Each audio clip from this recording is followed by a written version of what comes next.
Hello students, secure future academy ਵਿੱਚ ਤੁਹਾਡਾ ਸਵਾਗਤ ਹੈ। ਅੱਜ ਅਸੀਂ ਜਿਹੜਾ ਰਾਸ਼ਟਰਪਤੀ ਦਾ ਸੈਕਿੰਡ ਪਾਰਟ ਹੈ ਉਹ ਅਸੀਂ ਕਰਨ ਜਾ ਰਹੇ ਹਾਂ। ਸਭ ਤੋਂ ਪਹਿਲਾਂ ਗੱਲ ਕਰੀਏ ਤਾਂ ਅੱਜ ਜਿਹੜਾ ਅਸੀਂ ਡਿਸਕਸ ਕਰਨਾ ਹੈ ਉਹ ਹੈ ਰਾਸ਼ਟਰਪਤੀ ਦਾ ਮਹਾਦੋਸ਼, ਕਿ ਰਾਸ਼ਟਰਪਤੀ ਨੂੰ ਉਤਾਰਿਆ ਕਿਵੇਂ ਜਾ ਸਕਦਾ ਹੈ ਕੁਰਸੀ ਤੋਂ।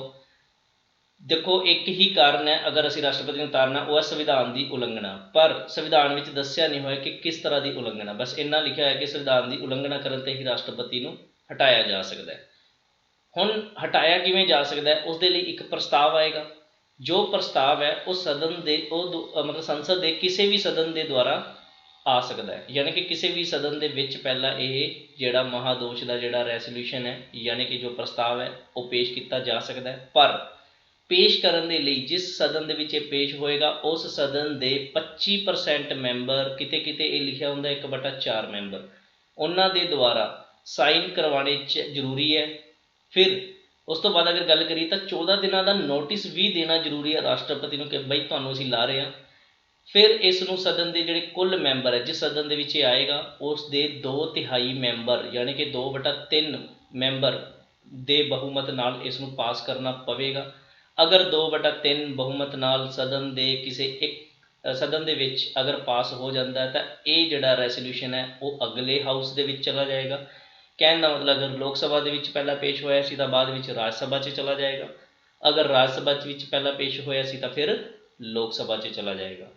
ਜਦੋਂ ਇਹ ਅਗਲੇ ਹਾਊਸ ਦੇ ਵਿੱਚ ਜਾਏਗਾ ਤਾਂ ਦੂਜੇ ਹਾਊਸ ਦੇ ਵਿੱਚ, ਯਾਨੀ ਕਿ ਦੂਜੇ ਸਦਨ ਦੇ ਵਿੱਚ ਇਸ ਦੀ ਇਨਕੁਆਇਰੀ ਹੋਏਗੀ।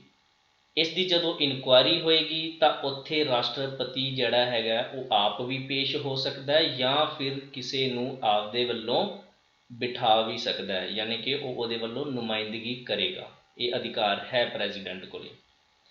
ਉਸ ਤੋਂ ਬਾਅਦ ਕੀ ਹੋਏਗਾ, ਅਗਰ ਦੂਸਰੇ ਸਦਨ ਦੇ ਵਿੱਚ ਦੋਸ਼ ਸਿੱਧ ਹੋ ਗਿਆ ਤਾਂ ਉਸ ਸਦਨ ਨੂੰ ਵੀ ਇਹ ਪ੍ਰਸਤਾਵ ਜਿਹੜਾ 2/3 ਬਹੁਮਤ ਨਾਲ ਪਾਸ ਕਰਨਾ ਹੁੰਦਾ ਹੈ।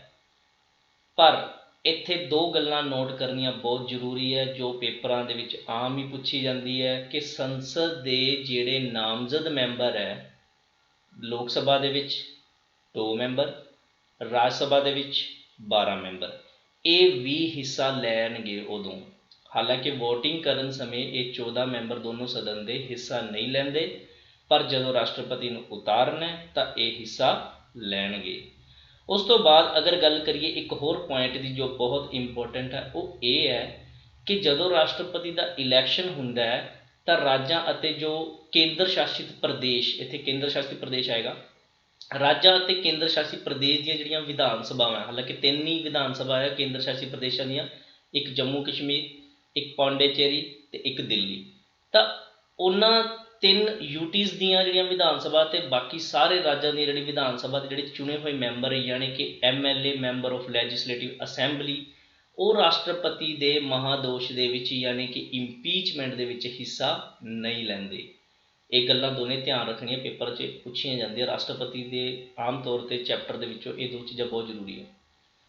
ਹੁਣ ਗੱਲ ਕਰਦੇ ਹਾਂ, ਅੱਛਾ ਫਿਰ ਠੀਕ ਹੈ ਕਿ ਜਦੋਂ ਪ੍ਰਸਤਾਵ ਦੋਨੋਂ ਹਾਊਸ ਦੇ ਵਿੱਚ ਪਾਸ ਹੋ ਜਾਏਗਾ ਤਾਂ ਫਿਰ ਛੁੱਟੀ ਹੈ ਰਾਸ਼ਟਰਪਤੀ ਦੀ, ਯਾਨੀ ਕਿ ਉਸ ਨੂੰ ਹਟਾ ਦਿੱਤਾ ਜਾਂਦਾ। ਹਾਲਾਂਕਿ ਅੱਜ ਤੱਕ ਜਿਹੜਾ ਕੋਈ ਵੀ ਰਾਸ਼ਟਰਪਤੀ ਇਸ ਤਰੀਕੇ ਨਾਲ ਹਟਾਇਆ ਨਹੀਂ ਗਿਆ।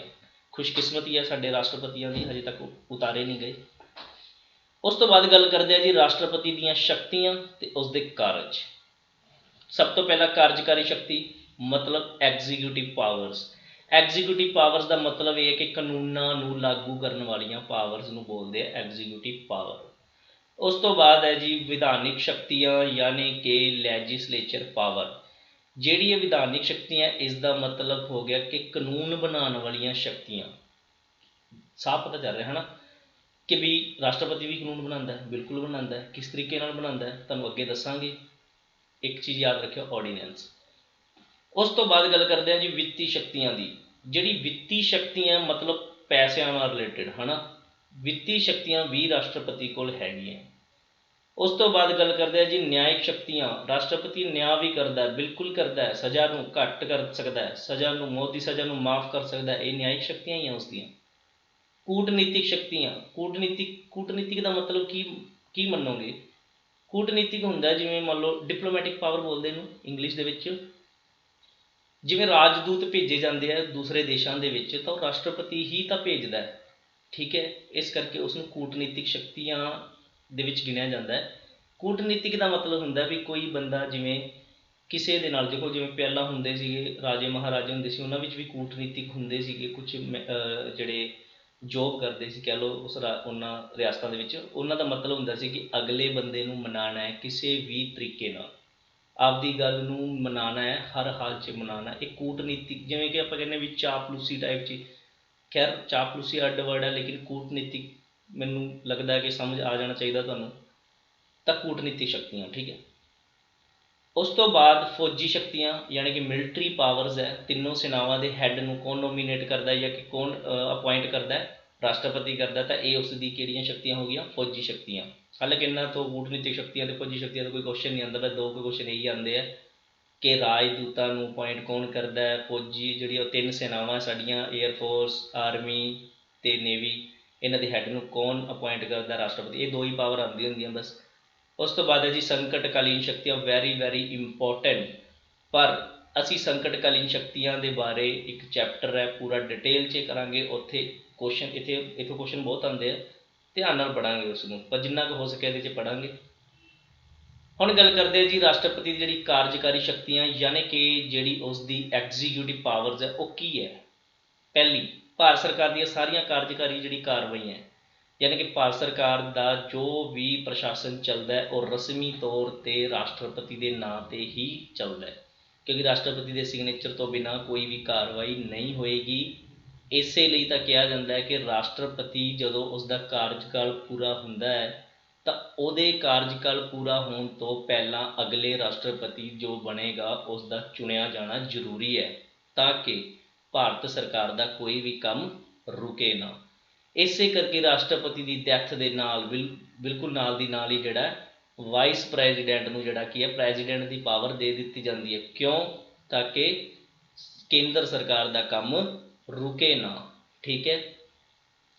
ਅਗਰ ਵਾਈਸ ਪ੍ਰੈਜ਼ੀਡੈਂਟ ਵੀ ਨਹੀਂ ਹੈ ਤਾਂ ਇੱਕ ਹੋਰ ਚੀਜ਼ ਰੱਖੀ ਗਈ ਹੈ ਕਿ ਜਿਹੜਾ ਚੀਫ ਜਸਟਿਸ ਆਫ ਇੰਡੀਆ ਉਸ ਨੂੰ ਰਾਸ਼ਟਰਪਤੀ ਬਣਾ ਦਿੱਤਾ ਜਾਂਦਾ, ਉਸ ਦੀਆਂ ਪਾਵਰ ਦੇ ਦਿੱਤੀਆਂ ਜਾਂਦੀਆਂ। ਅਗਰ ਉਹ ਵੀ ਨਹੀਂ ਹੈ ਤਾਂ ਫਿਰ ਅਦਰ ਜਿਹੜੇ ਸੀਨੀਅਰ ਮੋਸਟ ਜੱਜ ਹੋਣਗੇ 33 ਦੇ ਵਿੱਚੋਂ, ਕਿਉਂਕਿ ਟੋਟਲ 34 ਜੱਜ ਸੁਪਰੀਮ ਕੋਰਟ 'ਚ, ਇੱਕ ਚੀਫ ਜਸਟਿਸ 33 ਅਦਰਸ, ਤਾਂ ਉਹਨਾਂ ਵਿੱਚ 33 ਵਿੱਚੋਂ ਫਿਰ ਜਿਹੜਾ ਸੀਨੀਅਰ ਮੋਸਟ ਹੋਏਗਾ ਉਸ ਨੂੰ ਜਿਹੜਾ ਹੈਗਾ ਪ੍ਰੈਜ਼ੀਡੈਂਟ ਬਣਾ ਦਿੱਤਾ ਜਾਂਦਾ ਯਾਨੀ ਕਿ ਰਾਸ਼ਟਰਪਤੀ। ਤਾਂ ਇਸ ਕਰਕੇ ਭਾਰਤ ਸਰਕਾਰ ਦਾ ਕੋਈ ਕੰਮ ਨਾ ਰੁਕੇ, ਇਹ ਜ਼ਰੂਰੀ ਹੈ। ਉਸ ਤੋਂ ਬਾਅਦ ਹੋਰ ਕੀ ਪਾਵਰ ਹੈ? ਉਹ ਪ੍ਰਧਾਨ ਮੰਤਰੀ ਅਤੇ ਹੋਰ ਮੰਤਰੀਆਂ ਦੀ ਨਿਯੁਕਤੀ ਕਰਦਾ। ਕਿਵੇਂ ਨਿਯੁਕਤੀ ਕਰਦਾ? ਆਮ ਤੌਰ 'ਤੇ ਦੇਖਿਆ ਜਾਂਦਾ ਜਿਸ ਪਾਰਟੀ ਨੂੰ ਮੈਜੋਰਟੀ ਮਿਲਦੀ ਹੈ ਉਸੇ ਦਾ ਹੀ ਲੀਡਰ ਪ੍ਰਧਾਨ ਮੰਤਰੀ ਬਣਦਾ। ਲੋਕ ਸਭਾ 'ਚ ਜਿਸ ਪਾਰਟੀ ਨੂੰ ਮੈਜੋਰਟੀ ਮਿਲਦੀ ਹੈ ਯਾਨੀ ਕਿ ਬਹੁਮਤ ਮਿਲਦਾ। ਬਹੁਮਤ ਕੀ ਹੁੰਦਾ? ½ + 1 ਯਾਨੀ ਕਿ 545 ਦੇ ਵਿੱਚੋਂ ਅਗਰ 272 ਜਿਸ ਪਾਰਟੀ ਦੇ ਮੈਂਬਰ ਜਿੱਤਦੇ ਆ ਉਸ ਪਾਰਟੀ ਦੀ ਸਰਕਾਰ ਬਣਦੀ ਹੈ। ਫਿਰ ਉਸ ਪਾਰਟੀ ਦਾ ਜਿਹੜਾ ਲੀਡਰ ਹੁੰਦਾ ਉਹ ਪ੍ਰਧਾਨ ਮੰਤਰੀ ਬਣਦਾ। ਕਦੇ ਕਦੇ ਤਾਂ ਪਾਰਟੀਆਂ ਜਿਹੜੀਆਂ ਪਹਿਲਾਂ ਹੀ ਡਿਸਾਈਡ ਕਰ ਦਿੰਦੀਆਂ ਕਿ ਸਾਡੀ ਪਾਰਟੀ ਦੀ ਅਗਰ ਸਰਕਾਰ ਆਉਂਦੀ ਹੈ, ਬਹੁਮਤ ਆਉਂਦਾ ਤਾਂ ਸਾਡੀ ਪਾਰਟੀ ਦਾ ਇਹ ਬੰਦਾ ਪ੍ਰਧਾਨ ਮੰਤਰੀ ਬਣੇਗਾ। ਕਈ ਵਾਰ ਪਾਰਟੀ ਬਾਅਦ ਵਿੱਚ ਡਿਸਾਈਡ ਕਰਦੀ ਹੈ, ਠੀਕ ਹੈ ਜੀ। ਉਸ ਤੋਂ ਬਾਅਦ ਪ੍ਰਧਾਨ ਮੰਤਰੀ ਇੱਕ ਲਿਸਟ ਬਣਾ ਕੇ ਦਿੰਦਾ ਰਾਸ਼ਟਰਪਤੀ ਨੂੰ ਕਿ ਬਈ ਮੇਰੀ ਸਰਕਾਰ ਦੇ ਵਿੱਚ ਆਹ ਵਾਲੇ ਜਿਹੜੇ ਬੰਦੇ ਆ ਇਹ ਮੰਤਰੀ ਹੋਣਗੇ। ਪਰ ਇੱਕ ਗੱਲ ਯਾਦ ਰੱਖਿਓ, ਖੈਰ ਕਰਨੀਆਂ ਤਾਂ ਆਪਾਂ ਇਹ ਸਾਰੀਆਂ ਗੱਲਾਂ ਅੱਗੇ ਵੀ ਹੋਣਗੀਆਂ, ਹਰ ਚੈਪਟਰ 'ਚ ਗੱਲ ਹੋਊਗੀ, ਵਾਰ-ਵਾਰ ਤੁਹਾਨੂੰ ਉਹਨਾਂ ਕੁਐਸਚਨਾਂ ਤੋਂ ਜਾਣੂ ਕਰਵਾਉਂਦਾ ਰਹੂੰਗਾ ਜੋ ਐਗਜ਼ਾਮ ਦੇ ਵਿੱਚ ਆਉਂਦੇ ਆ। ਕੀ ਗੱਲ ਕਰਨ ਲੱਗਿਆ ਸੀ ਮੈਂ ਕਿ ਜਦੋਂ ਵੀ ਮੰਤਰੀਆਂ ਦੀ ਲਿਸਟ ਬਣਦੀ ਹੈ ਤਾਂ ਇਹ ਸੰਵਿਧਾਨ ਦੇ ਵਿੱਚ ਕਿਹਾ ਹੋਇਆ ਕਿ 15% ਤੋਂ ਵੱਧ ਮੰਤਰੀ ਨਹੀਂ ਬਣਾਉਣੇ। 15% ਕਿਸ ਦੇ ਦੇਖਣੇ ਆ? ਲੋਕ ਸਭਾ ਦੇ ਮੈਂਬਰਾਂ ਦੇ। ਯਾਨੀ ਕਿ 545 ਦੇ 15% ਹੀ ਤੁਸੀਂ ਮੰਤਰੀ ਬਣਾ ਸਕਦੇ ਹੋ, ਇਸ ਤੋਂ ਵੱਧ ਨਹੀਂ ਬਣਾ ਸਕਦੇ। ਕਿਉਂਕਿ ਪਹਿਲਾਂ ਕੀ ਹੁੰਦਾ ਸੀ, ਪ੍ਰਧਾਨ ਮੰਤਰੀ ਆਪਣੇ ਚਹੇਤਿਆਂ ਨੂੰ ਖੁਸ਼ ਕਰਨ ਦੇ ਲਈ, ਰੁੱਸਿਆਂ ਨੂੰ ਮਨਾਉਣ ਦੇ ਲਈ ਸਭ ਨੂੰ ਮਿਨਿਸਟਰੀਆਂ ਦੇ ਦਿੰਦੇ ਸੀ, ਕਾਫੀ ਸਾਰੇ ਮਿਨਿਸਟਰ ਬਣ ਜਾਂਦੇ ਸੀ। ਹਾਲਾਂਕਿ ਇੱਦਾਂ ਹੋਇਆ ਨਹੀਂ ਕਿ ਕਦੇ ਉਹ ਕਾਫੀ ਸਾਰੇ ਮਿਨਿਸਟਰ ਬਣ ਜਾਂਦੇ, ਪਰ ਬਣਾ ਸਕਦੇ ਸੀ। ਫਿਰ ਸਭ ਨੂੰ ਬੰਗਲੇ ਵੀ ਦੇਣੇ, ਗੱਡੀਆਂ ਵੀ ਦੇਣੀਆਂ, ਸਿਕਿਉਰਿਟੀ ਵੀ ਦੇਣੀਆਂ, ਬਹੁਤ ਖਰਚਾ ਹੁੰਦਾ ਸੀ ਭਾਰਤ ਸਰਕਾਰ ਦਾ। ਇਸ ਕਰਕੇ ਇਹ ਚੀਜ਼ ਦਾ ਜਿਹੜਾ ਫਾਇਦਾ ਨਾ ਚੱਕਿਆ ਜਾਵੇ ਨਾ, ਹੈ ਨਾ, ਇਸ ਵਾਸਤੇ ਕੀ ਕੀਤਾ ਕਿ 15% ਡਿਸਾਈਡ ਕਰਤਾ ਕਿ ਲੋਕ ਸਭਾ ਦਾ ਜਿਹੜਾ 15% ਹੀ ਮੰਤਰੀ ਬਣ ਸਕਦੇ ਆ। ਅਗਰ ਗਿਣਤੀ 'ਚ ਤਾਂ ਕਰੀਏ ਤਾਂ 545 ਦੇ ਅਕੋਰਡਿੰਗ ਦੇਖੀਏ ਤਾਂ 82 ਤੋਂ ਵੱਧ ਜਿਹੜੇ ਮਿਨਿਸਟਰ ਨਹੀਂ ਬਣਦੇ। ਔਰ ਮੰਤਰੀ ਜਿਹੜੇ ਹੈਗੇ ਆ ਉਹ 3 ਤਰ੍ਹਾਂ ਦੇ ਹੁੰਦੇ ਆ। ਆਪਾਂ ਡਿਸਕਸ ਕਰਾਂਗੇ ਪ੍ਰਧਾਨ ਮੰਤਰੀ ਵਾਲੇ ਚੈਪਟਰ ਦੇ ਵਿੱਚ ਕਿ ਕਿਹੜੇ ਕਿਹੜੇ ਉਹ 3 ਤਰ੍ਹਾਂ ਦੇ ਮੰਤਰੀ ਹੈ, ਕੀ ਕੰਮ ਹੈ, ਕੀ ਫਰਕ ਹੈ, ਸਾਰਾ ਕੁਝ ਕਰਾਂਗੇ। ਉਸ ਤੋਂ ਬਾਅਦ ਗੱਲ ਕਰਦੇ ਆ, ਅੱਛਾ ਫਿਰ ਉਹ ਕੀ ਕਰਦਾ, ਰਾਸ਼ਟਰਪਤੀ ਉਹਨਾਂ ਨੂੰ ਸਹੁੰ ਚੁਕਾ ਦਿੰਦਾ, ਠੀਕ ਹੈ ਜੀ, ਮੰਤਰੀ ਖੁਸ਼। ਉਸ ਤੋਂ ਬਾਅਦ ਅਗਲੀ ਗੱਲ ਕਰਦੇ ਆ ਕਿ ਉਹ ਕੇਂਦਰ ਦੇ ਪ੍ਰਸ਼ਾਸਨ ਨਾਲ ਸੰਬੰਧਿਤ ਕੋਈ ਵੀ ਜਾਣਕਾਰੀ ਜੋ ਸੈਂਟਰ ਗੌਰਮੈਂਟ ਦੇ ਨਾਲ ਨਾਂ 'ਤੇ ਜੋ ਪ੍ਰਸ਼ਾਸਨ ਚੱਲਦਾ ਹੈ, ਉਸ ਦੀ ਜਾਣਕਾਰੀ ਉਹ ਪ੍ਰਧਾਨ ਮੰਤਰੀ ਤੋਂ ਮੰਗ ਸਕਦਾ। ਹਾਲਾਂਕਿ ਇੱਥੇ ਲਿਖਿਆ ਨਹੀਂ ਹੋਇਆ ਪ੍ਰਧਾਨ ਮੰਤਰੀ, ਪਰ ਤੁਸੀਂ ਯਾਦ ਰੱਖਣਾ ਕਿ ਕੇਂਦਰ ਦੇ ਪ੍ਰਸ਼ਾਸਨ ਨਾਲ ਸੰਬੰਧਿਤ ਕੋਈ ਵੀ ਜਾਣਕਾਰੀ ਮੰਗ ਸਕਦਾ। ਕਿਸ ਤੋਂ ਮੰਗੇਗਾ? ਪ੍ਰਧਾਨ ਮੰਤਰੀ ਤੋਂ ਮੰਗੇਗਾ, ਠੀਕ ਹੈ। ਕਿਉਂ? ਕਿਉਂਕਿ ਬਈ ਉਹਦੇ ਨਾਮ 'ਤੇ ਹੀ ਪ੍ਰਸ਼ਾਸਨ ਜਿਹੜਾ ਚੱਲਦਾ ਹੈ, ਇੰਨਾ ਕੁ ਤਾਂ ਹੱਕ ਹੈਗਾ ਅਗਲੇ ਦਾ। ਉਹ ਕੇਂਦਰ ਰਾਜ ਅਤੇ ਅੰਤਰਰਾਜੀ ਸਹਿਯੋਗ ਨੂੰ ਉਤਸ਼ਾਹਿਤ ਕਰਨ ਲਈ ਅੰਤਰਰਾਜੀ ਕੌਂਸਲ ਨਿਯੁਕਤ ਕਰ ਸਕਦਾ ਹੈ। ਮਤਲਬ ਇੱਕ ਸਟੇਟ ਦਾ ਦੂਸਰੇ ਸਟੇਟ ਨਾਲ ਕੋਈ ਰੌਲਾ ਹੈ, ਜਾਂ ਫਿਰ ਰਾਜਾਂ ਦਾ ਸੈਂਟਰ ਨਾਲ ਰੌਲਾ ਹੈ, ਤਾਂ ਇਹਨਾਂ ਰੌਲਿਆਂ ਨੂੰ ਨਿਪਟਾਉਣ ਦੇ ਲਈ ਇੱਕ ਜਿਹੜੀ ਹੈ ਅੰਤਰਰਾਜੀ ਕੌਂਸਲ ਜਿਹੜੀ ਹੈ ਉਹ ਬਣਾ ਸਕਦਾ ਹੈ। ਹਾਲਾਂਕਿ ਬਣੀਆਂ ਵੀ ਹੋਈਆਂ ਕੁਛ, ਆਪਾਂ ਉਹਨੂੰ ਵੀ ਕਿਸੇ ਨਾ ਕਿਸੇ ਚੈਪਟਰ 'ਚ ਕਰਾਂਗੇ, ਸਭ ਕਰਾਂਗੇ। ਉਹ ਸਿੱਧੇ ਤੌਰ 'ਤੇ ਉਸ ਦੁਆਰਾ ਨਿਯੁਕਤ ਕੀਤੇ ਗਏ ਪ੍ਰਸ਼ਾਸਕਾਂ ਦੁਆਰਾ ਕੇਂਦਰ ਸ਼ਾਸਿਤ ਪ੍ਰਦੇਸ਼ਾਂ ਦਾ ਪ੍ਰਬੰਧ ਕਰਦਾ ਹੈ। ਵੈਰੀ ਵੈਰੀ ਇੰਪੋਰਟੈਂਟ ਪੁਆਇੰਟ, ਕਿਉਂਕਿ ਦੇਖੋ ਜਿੰਨੇ ਵੀ ਕੇਂਦਰ ਸ਼ਾਸਿਤ ਪ੍ਰਦੇਸ਼ ਹੈ, ਤਿੰਨ ਤਾਂ ਇਹੋ ਜਿਹੀ ਹੈ ਜਿੱਥੇ ਵਿਧਾਨ ਸਭਾ ਹੈਗੀ ਹੈ, ਜਿਵੇਂ ਕਿ ਦਿੱਲੀ ਕੇਜਰੀਵਾਲ ਸਾਹਿਬ ਹੈ ਨਾ, ਉੱਥੋਂ ਦੀ ਵਿਧਾਨ ਸਭਾ, ਉੱਥੋਂ ਦੇ CM, ਇਹ ਸਾਰੇ ਪ੍ਰਸ਼ਾਸਨ ਤਾਂ ਚਲਾਉਂਦੇ ਹੈ। ਪਰ ਬਾਕੀ ਜਿਹੜੀਆਂ ਯੂਟੀਜ਼ ਹੈ, ਉੱਥੇ ਦਾ ਜਿਹੜਾ ਪ੍ਰਸ਼ਾਸਨ ਹੈ ਉਹ ਕਿਸ ਦੇ ਦੁਆਰਾ ਚੱਲਦਾ ਹੈ? ਉੱਥੇ ਜਿਹੜੇ ਨਿਯੁਕਤ ਕੀਤੇ ਗਏ ਪ੍ਰਸ਼ਾਸਕ ਹੈ ਉਹਨਾਂ ਦੇ ਦੁਆਰਾ। ਅਤੇ ਇਹਦਾ ਮਤਲਬ ਇਹ ਹੋਇਆ ਕਿ ਯੂਟੀ ਸਿੱਧੇ ਤੌਰ 'ਤੇ ਆਪਾਂ ਕਹਿ ਸਕਦੇ ਹਾਂ ਕੇਂਦਰ ਦੇ ਅਧੀਨ ਹੈ। ਇਸੇ ਕਰਕੇ ਤੈਨੂੰ ਕਿਹਾ ਗਿਆ ਕੇਂਦਰ ਸ਼ਾਸਿਤ, ਮਤਲਬ ਜੋ ਇਹਨਾਂ ਨੂੰ ਜੋ ਕੇਂਦਰ ਵੱਲੋਂ ਸ਼ਾਸਿਤ ਕੀਤੀ ਜਾਂਦੀ ਹੈ ਨਾ, ਕੇਂਦਰ ਸ਼ਾਸਿਤ ਪ੍ਰਦੇਸ਼। ਉਹ ਕਿਸੇ ਵੀ ਖੇਤਰ ਨੂੰ ਅਨੁਸੂਚਿਤ ਅਤੇ ਕਬਾਇਲੀ ਖੇਤਰ ਘੋਸ਼ਿਤ ਕਰ ਸਕਦਾ ਹੈ। ਮਤਲਬ ਮੰਨ ਲਓ ਜਿਵੇਂ ਹੁਣ ਈਸਟਰਨ ਸਟੇਟਸ ਹੈਗੀਆਂ 7 ਸਿਸਟਰਸ ਅਸਾਮ ਵਾਲੀ ਸਾਈਡ 'ਤੇ, ਹੁਣ ਇਹਨਾਂ ਦੇ ਵਿੱਚ ਕੀ ਹੈ, ਟਰਾਈਬਲ ਏਰੀਏ ਦੇ ਲੋਕ ਰਹਿੰਦੇ ਆ, ਤਾਂ ਉਹ ਕਿਸੇ ਵੀ ਖੇਤਰ ਨੂੰ ਟਰਾਈਬਲ ਏਰੀਆ ਘੋਸ਼ਿਤ ਕਰ ਸਕਦਾ ਹੈ, ਕਬਾਇਲੀ ਏਰੀਆ ਘੋਸ਼ਿਤ ਕਰ ਸਕਦਾ ਹੈ ਕਿ ਬਈ ਇੱਥੋਂ ਦੇ ਲੋਕ ਥੋੜ੍ਹੇ ਕਬੀਲੇ ਵਾਲੇ ਹੈ, ਕਬੀਲੇ ਜਿਹੜੇ ਉਹ ਜੰਗਲਾਂ 'ਚ ਰਹਿੰਦੇ ਹਨ, ਕਬੀਲੇ ਵਾਲੇ ਪਛੜੇ ਹੋਏ ਹੈ, ਇਸ ਕਰਕੇ ਇਹਨਾਂ ਦਾ ਪ੍ਰਸ਼ਾਸਨ ਥੋੜ੍ਹਾ ਜਿਹਾ ਅਸੀਂ ਉਸ ਤਰੀਕੇ ਨਾਲ ਚਲਾਉਣਾ ਹੈ। ਹਾਲਾਂਕਿ ਸੰਵਿਧਾਨ 'ਚ ਹੀ ਕਿਹਾ ਗਿਆ ਵੀ ਉਸ ਤਰੀਕੇ ਨਾਲ ਚਲਾਉਣਾ ਹੈ ਜਿਸ ਤਰੀਕੇ ਦਾ ਪ੍ਰਸ਼ਾਸਨ ਨੂੰ ਇਹ ਸਮਝ ਸਕਣ। ਹੌਲੀ ਹੌਲੀ ਇਹ ਬਾਕੀ ਜੋ ਇੰਡੀਅਨ, ਜਿਸ ਤਰ੍ਹਾਂ ਆਪਾਂ ਪੰਜਾਬ 'ਚ ਰਹਿੰਦੇ ਹਾਂ ਜਾਂ ਦਿੱਲੀ 'ਚ ਰਹਿੰਦੇ ਲੋਕ ਹੈ ਨਾ, ਮੁੰਬਈ 'ਚ ਰਹਿੰਦੇ ਆ, ਵੀ ਉਹਨਾਂ ਦੇ ਨਾਲ ਜਿਹੜੇ ਹੈਗੇ ਆ ਕਿਤੇ ਨਾ ਕਿਤੇ ਇਹ ਮਿਲ ਜਾਣਗੇ, ਪਹੁੰਚ ਜਾਣਗੇ, ਉਸ ਲੈਵਲ ਤੱਕ ਪਹੁੰਚ ਜਾਣਗੇ। ਪਰ ਫਿਰ ਵੀ ਹੈ ਤਾਂ ਇੰਡੀਅਨਸ ਇਹ, ਤਾਂ ਇਹਨਾਂ ਨੂੰ ਅਸੀਂ ਉਸ ਤਰੀਕੇ ਨਾਲ ਅੱਗੇ ਲੈ ਕੇ ਜਾਵਾਂਗੇ, ਅੱਗੇ ਤੋਰਾਂਗੇ, ਜਾਂ ਇਹਨਾਂ ਦਾ ਪ੍ਰਸ਼ਾਸਨ ਕਹਿ ਲਓ ਉਸ ਤਰੀਕੇ ਨਾਲ ਚਲਾਵਾਂਗੇ ਕਿ ਇਹ ਬੰਦੇ ਆਪਦੇ ਆਪ ਨੂੰ ਐਡਜਸਟ ਕਰ ਸਕਣ, ਠੀਕ ਹੈ। ਉਨੇ ਕੁ ਰੂਲਸ ਹੀ ਇਹਨਾਂ 'ਚ ਅਪਣਾਵਾਂਗੇ। ਅਤੇ ਕਿਸੇ ਵੀ ਖੇਤਰ ਨੂੰ ਅਨੁਸੂਚਿਤ ਯਾਨੀ ਕਿ ਪਛੜਿਆ ਹੋਇਆ ਖੇਤਰ ਜਿਹੜਾ ਹੈਗਾ ਉਹ ਵੀ ਕੌਣ ਘੋਸ਼ਿਤ ਕਰਦਾ ਹੈ? ਰਾਸ਼ਟਰਪਤੀ ਕਰਦਾ ਹੈ, ਠੀਕ ਹੈ ਜੀ। ਉਸ ਤੋਂ ਬਾਅਦ ਇਹ ਸਾਰੀਆਂ ਸ਼ਕਤੀਆਂ ਜਿਹੜੀਆਂ ਸੀਗੀਆਂ ਉਹ ਰਾਸ਼ਟਰਪਤੀ ਦੀ ਕਾਰਜਕਾਰੀ ਸ਼ਕਤੀਆਂ ਸੀ। ਹੁਣ ਅਸੀਂ ਗੱਲ ਕਰਦੇ ਹਾਂ ਵਿਧਾਨਿਕ ਸ਼ਕਤੀਆਂ ਦੀ, ਯਾਨੀ ਕਿ ਕਾਨੂੰਨ ਬਣਾਉਣ ਨਾਲ ਰਿਲੇਟਡ। ਦੇਖੋ ਰਾਸ਼ਟਰਪਤੀ ਭਾਰਤ ਦੀ ਸੰਸਦ ਦਾ ਇੱਕ ਅਨਖਿੜਵਾਂ ਅੰਗ ਹੈ। ਕਿਉਂ? ਕਿਉਂਕਿ ਇਸ ਦੇ ਸਿਗਨੇਚਰ ਤੋਂ ਬਿਨਾਂ ਕੋਈ ਵੀ ਜਿਹੜਾ ਬਿੱਲ ਹੈ ਉਹ ਐਕਟ ਨਹੀਂ ਬਣਦਾ। ਦੇਖੋ ਬਿੱਲ ਅਤੇ ਐਕਟ 'ਚ ਫਰਕ ਹੈ। ਬਿੱਲ ਉਦੋਂ ਤੱਕ ਕਹਾਂਗੇ ਜਦੋਂ ਤੱਕ ਸਾਈਨ ਨਹੀਂ ਹੁੰਦੇ ਰਾਸ਼ਟਰਪਤੀ ਦੇ, ਜਦੋਂ ਸਾਈਨ ਹੋ ਗਏ ਉਸ ਤੋਂ ਬਾਅਦ ਕੀ ਬਣ ਜਾਊਗਾ? ਉਹ ਐਕਟ, ਯਾਨੀ ਕਿ ਕਾਨੂੰਨ ਬਣ ਜਾਏਗਾ। ਤਾਂ ਹੇਠ ਲਿਖੀਆਂ ਵਿਧਾਨਿਕ ਸ਼ਕਤੀਆਂ ਦਾ ਆਨੰਦ ਮਾਣਦਾ ਰਾਸ਼ਟਰਪਤੀ। ਪਹਿਲੀ ਇਹ ਹੈ ਕਿ ਉਹ ਸੰਸਦ ਨੂੰ ਤਲਬ ਜਾਂ ਮੁਅੱਤਲ ਕਰ ਸਕਦਾ ਹੈ, ਠੀਕ ਹੈ ਨਾ, ਯਾਨੀ ਕਿ ਰੱਦ ਕਰ ਸਕਦਾ ਕਹਿ ਲਓ। ਉਹ ਲੋਕ ਸਭਾ ਨੂੰ ਭੰਗ ਕਰ ਸਕਦਾ, ਕਿਉਂਕਿ ਜੇ ਲੋਕ ਸਭਾ ਭੰਗ ਹੋ ਗਈ ਤਾਂ ਭੰਗ ਹੋਣ ਦਾ ਮਤਲਬ ਹੀ ਉਸਨੂੰ ਖਤਮ ਕਰਨਾ, ਯਾਨੀ ਕਿ ਫਿਰ ਸਰਕਾਰ ਡਿੱਗ ਜਾਂਦੀ ਹੈ। ਹਾਲਾਂਕਿ ਪ੍ਰਧਾਨ ਮੰਤਰੀ ਦੇ ਕਹਿਣ 'ਤੇ ਉਹ ਲੋਕ ਸਭਾ ਨੂੰ ਭੰਗ ਕਰਦਾ। ਹੁਣ ਦੇਖੋ ਸਰਕਾਰ ਕਿਉਂ ਡਿੱਗੂਗੀ? ਕਿਉਂ ਕੋਈ ਪਾਰਟੀ ਆਪਦੀ ਸਰਕਾਰ ਨੂੰ ਡਿੱਗਣਾ ਚਾਹੂਗੀ? ਕਈ ਵਾਰ ਕੀ ਹੁੰਦਾ ਹੈ, ਦੋ ਕਾਰਨ ਹੋ ਸਕਦੇ ਇੱਥੇ। ਪਹਿਲਾ ਤਾਂ ਇਹ ਹੈ, ਇੱਕ ਐਗਜ਼ਾਮਪਲ ਦੇ ਦਿੰਦਾ ਦਿੱਲੀ ਦੀ। ਜਦੋਂ ਆਮ ਆਦਮੀ ਪਾਰਟੀ ਦੀ ਪਹਿਲੀ ਵਾਰ ਸਰਕਾਰ ਆਈ ਸੀ, ਉਹਨਾਂ ਨੇ ਮਿਲ ਕੇ ਸਰਕਾਰ ਬਣਾਈ ਸੀ। ਕਾਂਗਰਸ ਦੇ 8 ਜਿਹੜੇ MLA ਸੀ ਉਹਨਾਂ ਨੇ ਬਾਹਰੀ ਸਮਰਥਨ ਦਿੱਤਾ ਸੀ। ਹਾਲਾਂਕਿ ਉੱਥੇ ਟੋਟਲ ਜਿਹੜੀਆਂ ਸੀਟਾਂ ਸੀਗੀਆਂ 70, ਅਤੇ ਸਰਕਾਰ ਬਣਾਉਣ ਲਈ ਚਾਹੀਦੇ ਸੀ 36, ਯਾਨੀ ਕਿ ½+1 ਬਹੁਮਤ ਹੁੰਦਾ, ½+1 ਹਮੇਸ਼ਾ ਹੀ। ਤਾਂ 70 ਦੇ ਵਿੱਚੋਂ 36 ਚਾਹੀਦੇ ਸੀ, ਠੀਕ ਹੈ। ਇੰਨਾ ਆਮ ਆਦਮੀ ਪਾਰਟੀ ਦੇ ਜਿੱਤੇ ਸੀ 28, ਯਾਨੀ ਕਿ 28 ਜਿੱਤੇ ਸੀ, ਠੀਕ ਹੈ। ਔਰ ਕਾਂਗਰਸ ਦੇ ਜਿੱਤੇ ਸੀ 8, ਕਿੰਨੇ ਹੋ ਗਏ? 28, 8, 36, ਅਤੇ 2 ਸੀਗੇ ਆਜ਼ਾਦ, ਬਾਕੀ ਸੀਗੇ ਆਮ ਹੁੰਦੇ BJP ਦੇ। ਤਾਂ ਜਦੋਂ 8 MLA ਨੇ ਬਾਹਰੀ ਸਮਰਥਨ ਦਿੱਤਾ ਤਾਂ ਸਰਕਾਰ ਆ ਗਈ। ਜਦੋਂ ਉਹ ਸਰਕਾਰ ਚਲਾਉਣ ਲਈ ਮੈਦਾਨ 'ਚ ਉਤਰੇ ਹਨ, ਤਾਂ ਉਹਨਾਂ ਨੇ ਸਾਫ਼ ਕਹਿ ਤਾ ਸੀ, 49 ਦਿਨ ਦੀ ਸਰਕਾਰ ਚੱਲੀ ਸੀ, ਅਤੇ ਕੇਜਰੀਵਾਲ ਨੇ ਕਹਿ ਦਿੱਤਾ ਸੀ ਕਿ ਬਈ ਜਿਹੜਾ ਹੁਣ ਅਸੀਂ ਸਾਨੂੰ ਕੰਮ ਨਹੀਂ ਕਰਨ ਦੇ ਰਹੇ। ਖੈਰ ਮੈਂ ਪਾਰਟੀਆਂ ਦੀ ਗੱਲ ਨਹੀਂ ਕਰਦਾ, ਬਟ ਜੋ ਹੋਇਆ ਸੀ ਉਹ ਦੱਸ ਰਿਹਾ, ਆਪਾਂ ਸਿਰਫ ਇੱਕ ਟੌਪਿਕ ਸਮਝਣਾ। ਉਸ ਤੋਂ ਬਾਅਦ ਕੀ ਸੀ, ਉਹ ਕਹਿੰਦੇ ਸੀ ਵੀ ਮੈਂ ਰਿਜ਼ਾਈਨ ਦੇ ਰਿਹਾ, ਕੁਛ ਕਿਹਾ ਉਹਨਾਂ ਨੇ ਵੀ ਨਹੀਂ ਕੰਮ ਕਰਨ ਦੇ ਰਹੇ ਜਾਂ ਕਿਵੇਂ ਵੀ, ਉਹਨਾਂ ਨੇ ਰਿਜ਼ਾਈਨ ਦੇ ਦਿੱਤਾ।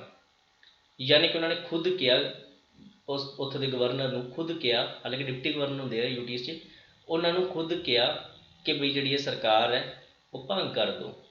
ਭੰਗ ਕੀਤੀ ਹੋਈ ਸਰਕਾਰ 'ਚ ਫਿਰ ਕੀ ਹੁੰਦਾ, ਦੁਬਾਰਾ ਇਲੈਕਸ਼ਨ ਹੁੰਦਾ।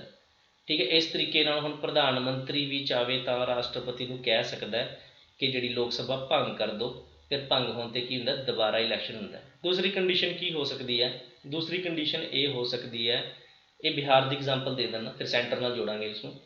ਬਿਹਾਰ ਦੇ ਵਿੱਚ ਨਿਤਿਸ਼ ਕੁਮਾਰ ਦੀ ਸਰਕਾਰ ਸੀ, ਲਾਲੂ ਪ੍ਰਸਾਦ ਯਾਦਵ ਜੀ ਦੀ ਜਿਹੜੀ ਪਾਰਟੀ ਸੀ ਉਸ ਦੇ ਨਾਲ ਗੱਠਜੋੜ ਕਰ ਲਿਆ ਸੀ, ਕਿਉਂਕਿ ਲਾਲੂ ਪ੍ਰਸਾਦ ਯਾਦਵ ਦਾ ਜਿਹੜਾ ਲੜਕਾ ਤੇਜਸਵੀ ਯਾਦਵ, ਉਸ ਨੂੰ ਵਾਈਸ CM ਬਣਾਇਆ ਗਿਆ ਸੀ।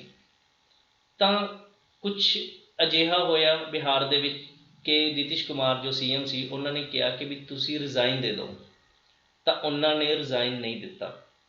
ਠੀਕ ਹੈ, ਉਹ ਆਪਣੀ ਅੜੀ ਤੇ ਰਹਿ ਕੇ ਰਿਜ਼ਾਈਨ ਨਹੀਂ ਦੇਣਾ। ਜਦੋਂ ਉਹਨਾਂ ਨੇ ਰਿਜ਼ਾਈਨ ਨਹੀਂ ਦਿੱਤਾ ਤਾਂ ਉਹਨਾਂ ਨੇ ਗਵਰਨਰ ਨੂੰ ਕਿਹਾ ਵੀ ਸਰਕਾਰ ਨੂੰ ਭੰਗ ਕਰ ਦਿਓ। ਸਰਕਾਰ ਨੂੰ ਭੰਗ ਕਰ ਦਿੱਤਾ, ਯਾਨੀ ਕਿ ਉਹਨਾਂ ਨੇ ਆਪ ਹੀ ਰਿਜ਼ਾਈਨ। ਜਦੋਂ ਇਹ ਵੀ ਗੱਲ ਯਾਦ ਰੱਖਿਓ, ਜਦੋਂ CM ਜਾਂ PM ਜਦੋਂ ਰਿਜ਼ਾਈਨ ਦਿੰਦਾ ਤਾਂ ਸਮਝ ਲਓ ਸਾਰੀ ਗੌਰਮੈਂਟ ਦਾ ਹੀ ਰਿਜ਼ਾਈਨ ਹੁੰਦਾ। ਜਿਵੇਂ ਕਿ ਪੰਜਾਬ 'ਚ ਅਸੀਂ ਦੇਖਿਆ ਕੈਪਟਨ ਅਮਰਿੰਦਰ ਸਿੰਘ ਤੋਂ ਜਦੋਂ ਰਿਜ਼ਾਈਨ ਮੰਗਿਆ ਸੀ, ਉਹਨਾਂ ਨੇ ਜਦੋਂ ਰਿਜ਼ਾਈਨ ਦੇ ਦਿੱਤਾ ਸੀ ਤਾਂ ਸਾਰੇ ਦਾ ਸਾਰਾ ਹੀ ਮੰਤਰੀ ਮੰਡਲ ਜੋ ਸੀ, ਮੰਤਰੀ ਪ੍ਰੀਸ਼ਦ ਜੋ ਸੀ, ਉਹ ਸਾਰੀ ਦੀ ਸਾਰੀ ਕੀ ਹੈ, ਭੰਗ ਹੋ ਜਾਂਦੀ ਹੈ। ਫਿਰ ਜਦੋਂ ਨਵਾਂ ਕੋਈ ਬਣਦਾ ਹੈ ਤਾਂ ਫਿਰ ਉਹ ਆਪਦੇ ਹਿਸਾਬ ਨਾਲ ਜਿਹੜਾ ਚੁਣਦਾ ਹੈ, ਪੁਰਾਣੇ ਵੀ ਰੱਖ ਲੈਂਦਾ, ਨਵੇਂ ਵੀ ਰੱਖ ਲੈਂਦਾ। ਜਿਵੇਂ ਰਾਜਾ ਵੜਿੰਗ ਸਾਹਿਬ ਨੂੰ ਮੌਕਾ ਮਿਲਿਆ ਸੀ ਹੈ ਨਾ ਨਵਿਆਂ 'ਚ। ਹੁਣ ਗੱਲ ਕਰਦੇ ਆ, ਉਹ ਲੋਕ ਸਭਾ ਨੂੰ ਭੰਗ ਕਰ ਸਕਦਾ। ਇੱਕ ਗੱਲ ਯਾਦ ਰੱਖਣਾ ਕਿ ਰਾਸ਼ਟਰਪਤੀ ਜਿਹੜਾ ਹੈਗਾ ਉਹ ਪ੍ਰਧਾਨ ਮੰਤਰੀ ਦੇ ਕਹਿਣ 'ਤੇ ਹੀ ਲੋਕ ਸਭਾ ਨੂੰ ਭੰਗ ਕਰਦਾ ਹੈ। ਠੀਕ ਹੈ, ਫਿਰ ਅੱਛਾ ਗੱਲ ਕਰ ਰਹੇ ਸੀ ਤੇਜਸਵੀ ਯਾਦਵ ਵਾਲੀ। ਫਿਰ ਉਹਨਾਂ ਨੇ ਕੀ ਕੀਤਾ, ਉਹਨਾਂ ਨੇ ਆਪ ਰਿਜ਼ਾਈਨ ਦੇ ਦਿੱਤਾ, ਯਾਨੀ ਕਿ ਗਵਰਨਰ ਨੂੰ ਕਹਿ ਤਾ ਕਿ ਸਰਕਾਰ ਨੂੰ ਮੁਅੱਤਲ ਕਰ ਦਿਓ, ਖਤਮ ਕਰਤੀ ਸਰਕਾਰ। ਜਦੋਂ ਖਤਮ ਕੀਤੀ ਤਾਂ ਫਿਰ ਉਹਨਾਂ ਨੇ ਗਵਰਨਰ ਨੂੰ ਕਿਹਾ ਕਿ ਅਸੀਂ ਸਰਕਾਰ ਬਣਾਉਣਾ ਚਾਹੁੰਦੇ ਹਾਂ। ਫਿਰ ਉਹਨਾਂ ਨੇ BJP ਦੇ ਨਾਲ ਰਲ ਕੇ ਸਰਕਾਰ ਬਣਾ ਲਈ ਸੀ।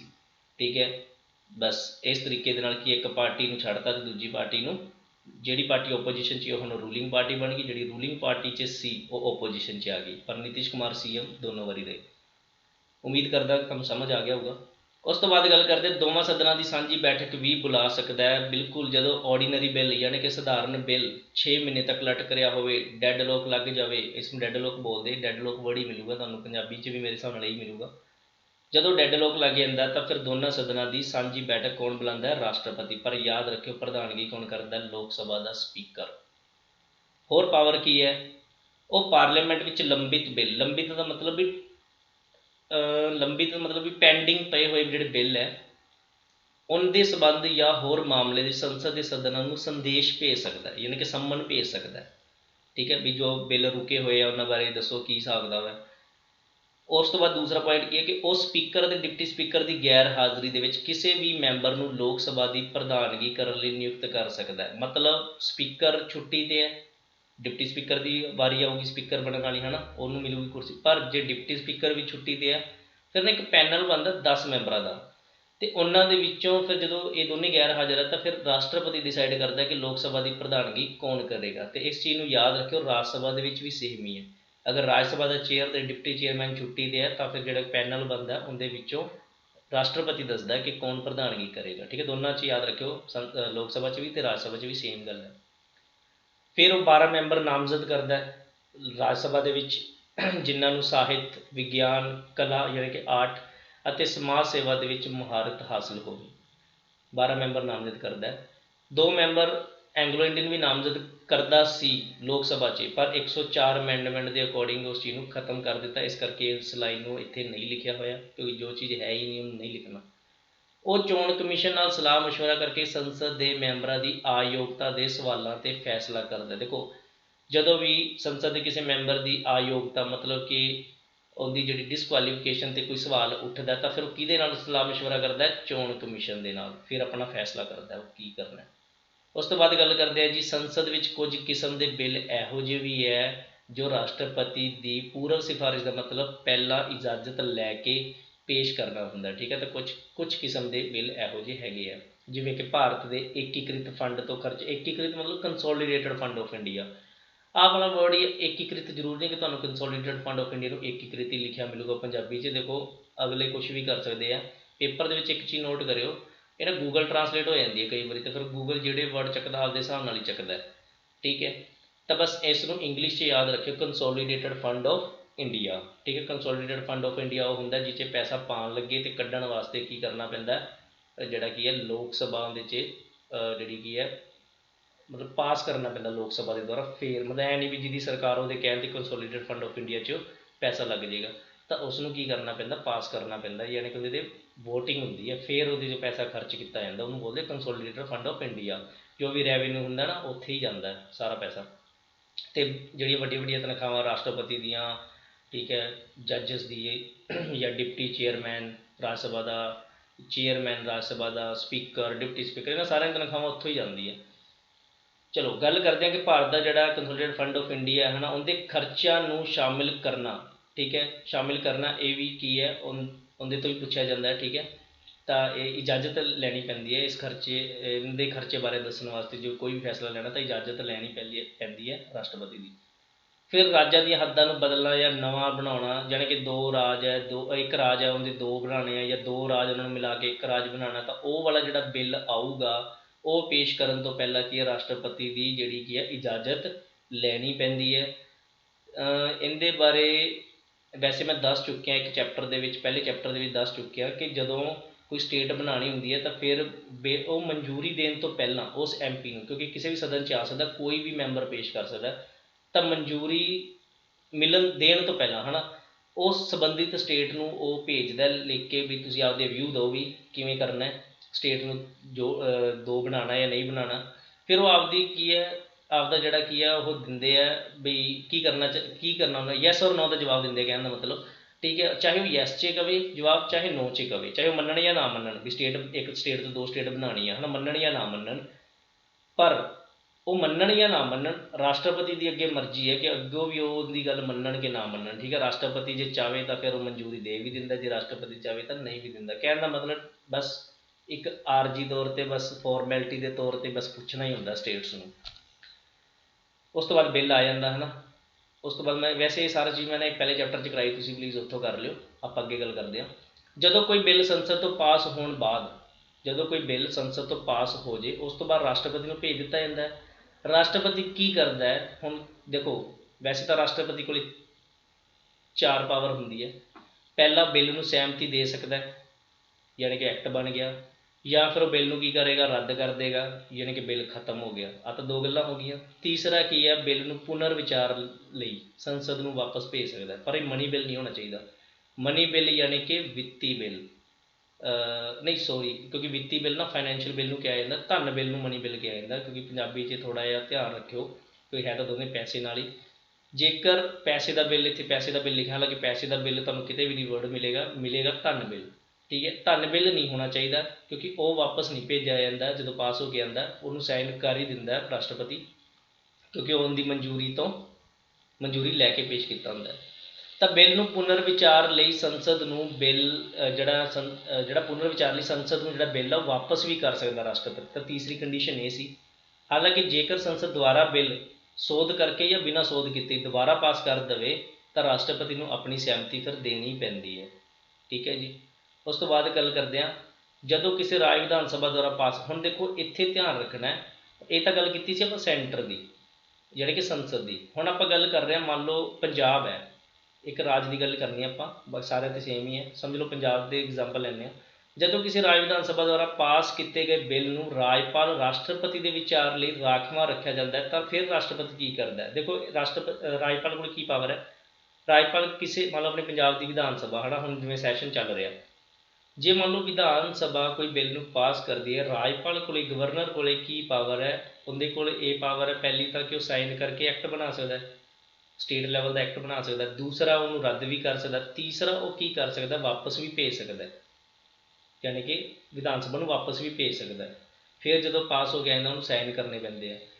ਚੌਥੀ ਕੰਡੀਸ਼ਨ ਉਹਦੇ ਕੋਲ ਇਹ ਹੈ ਕਿ ਉਹ ਉਸ ਬਿੱਲ ਨੂੰ ਤਿੰਨਾਂ 'ਚੋਂ ਕੋਈ ਗੱਲ ਨਹੀਂ ਮੰਨੀ ਉਹਨੇ, ਨਾ ਉਹਨੇ ਪਾਸ ਕੀਤਾ, ਨਾ ਰੱਦ ਕੀਤਾ, ਨਾ ਵਾਪਸ ਭੇਜਿਆ, ਉਹ ਰਾਸ਼ਟਰਪਤੀ ਲਈ ਰਾਖਵਾਂ ਰੱਖ ਲੈਂਦਾ ਬਈ ਮੈਂ ਇਹਦੇ 'ਚ ਕੁਛ ਨਹੀਂ ਡਿਸੀਜ਼ਨ ਦਿੰਦਾ, ਰਾਸ਼ਟਰਪਤੀ ਵੇਖੇਗਾ ਇਸ ਬਿੱਲ ਨੂੰ, ਹੈ ਨਾ, ਕੋਈ ਵੀ ਸਟੇਟ ਦਾ ਬਿੱਲ ਹੋਵੇ।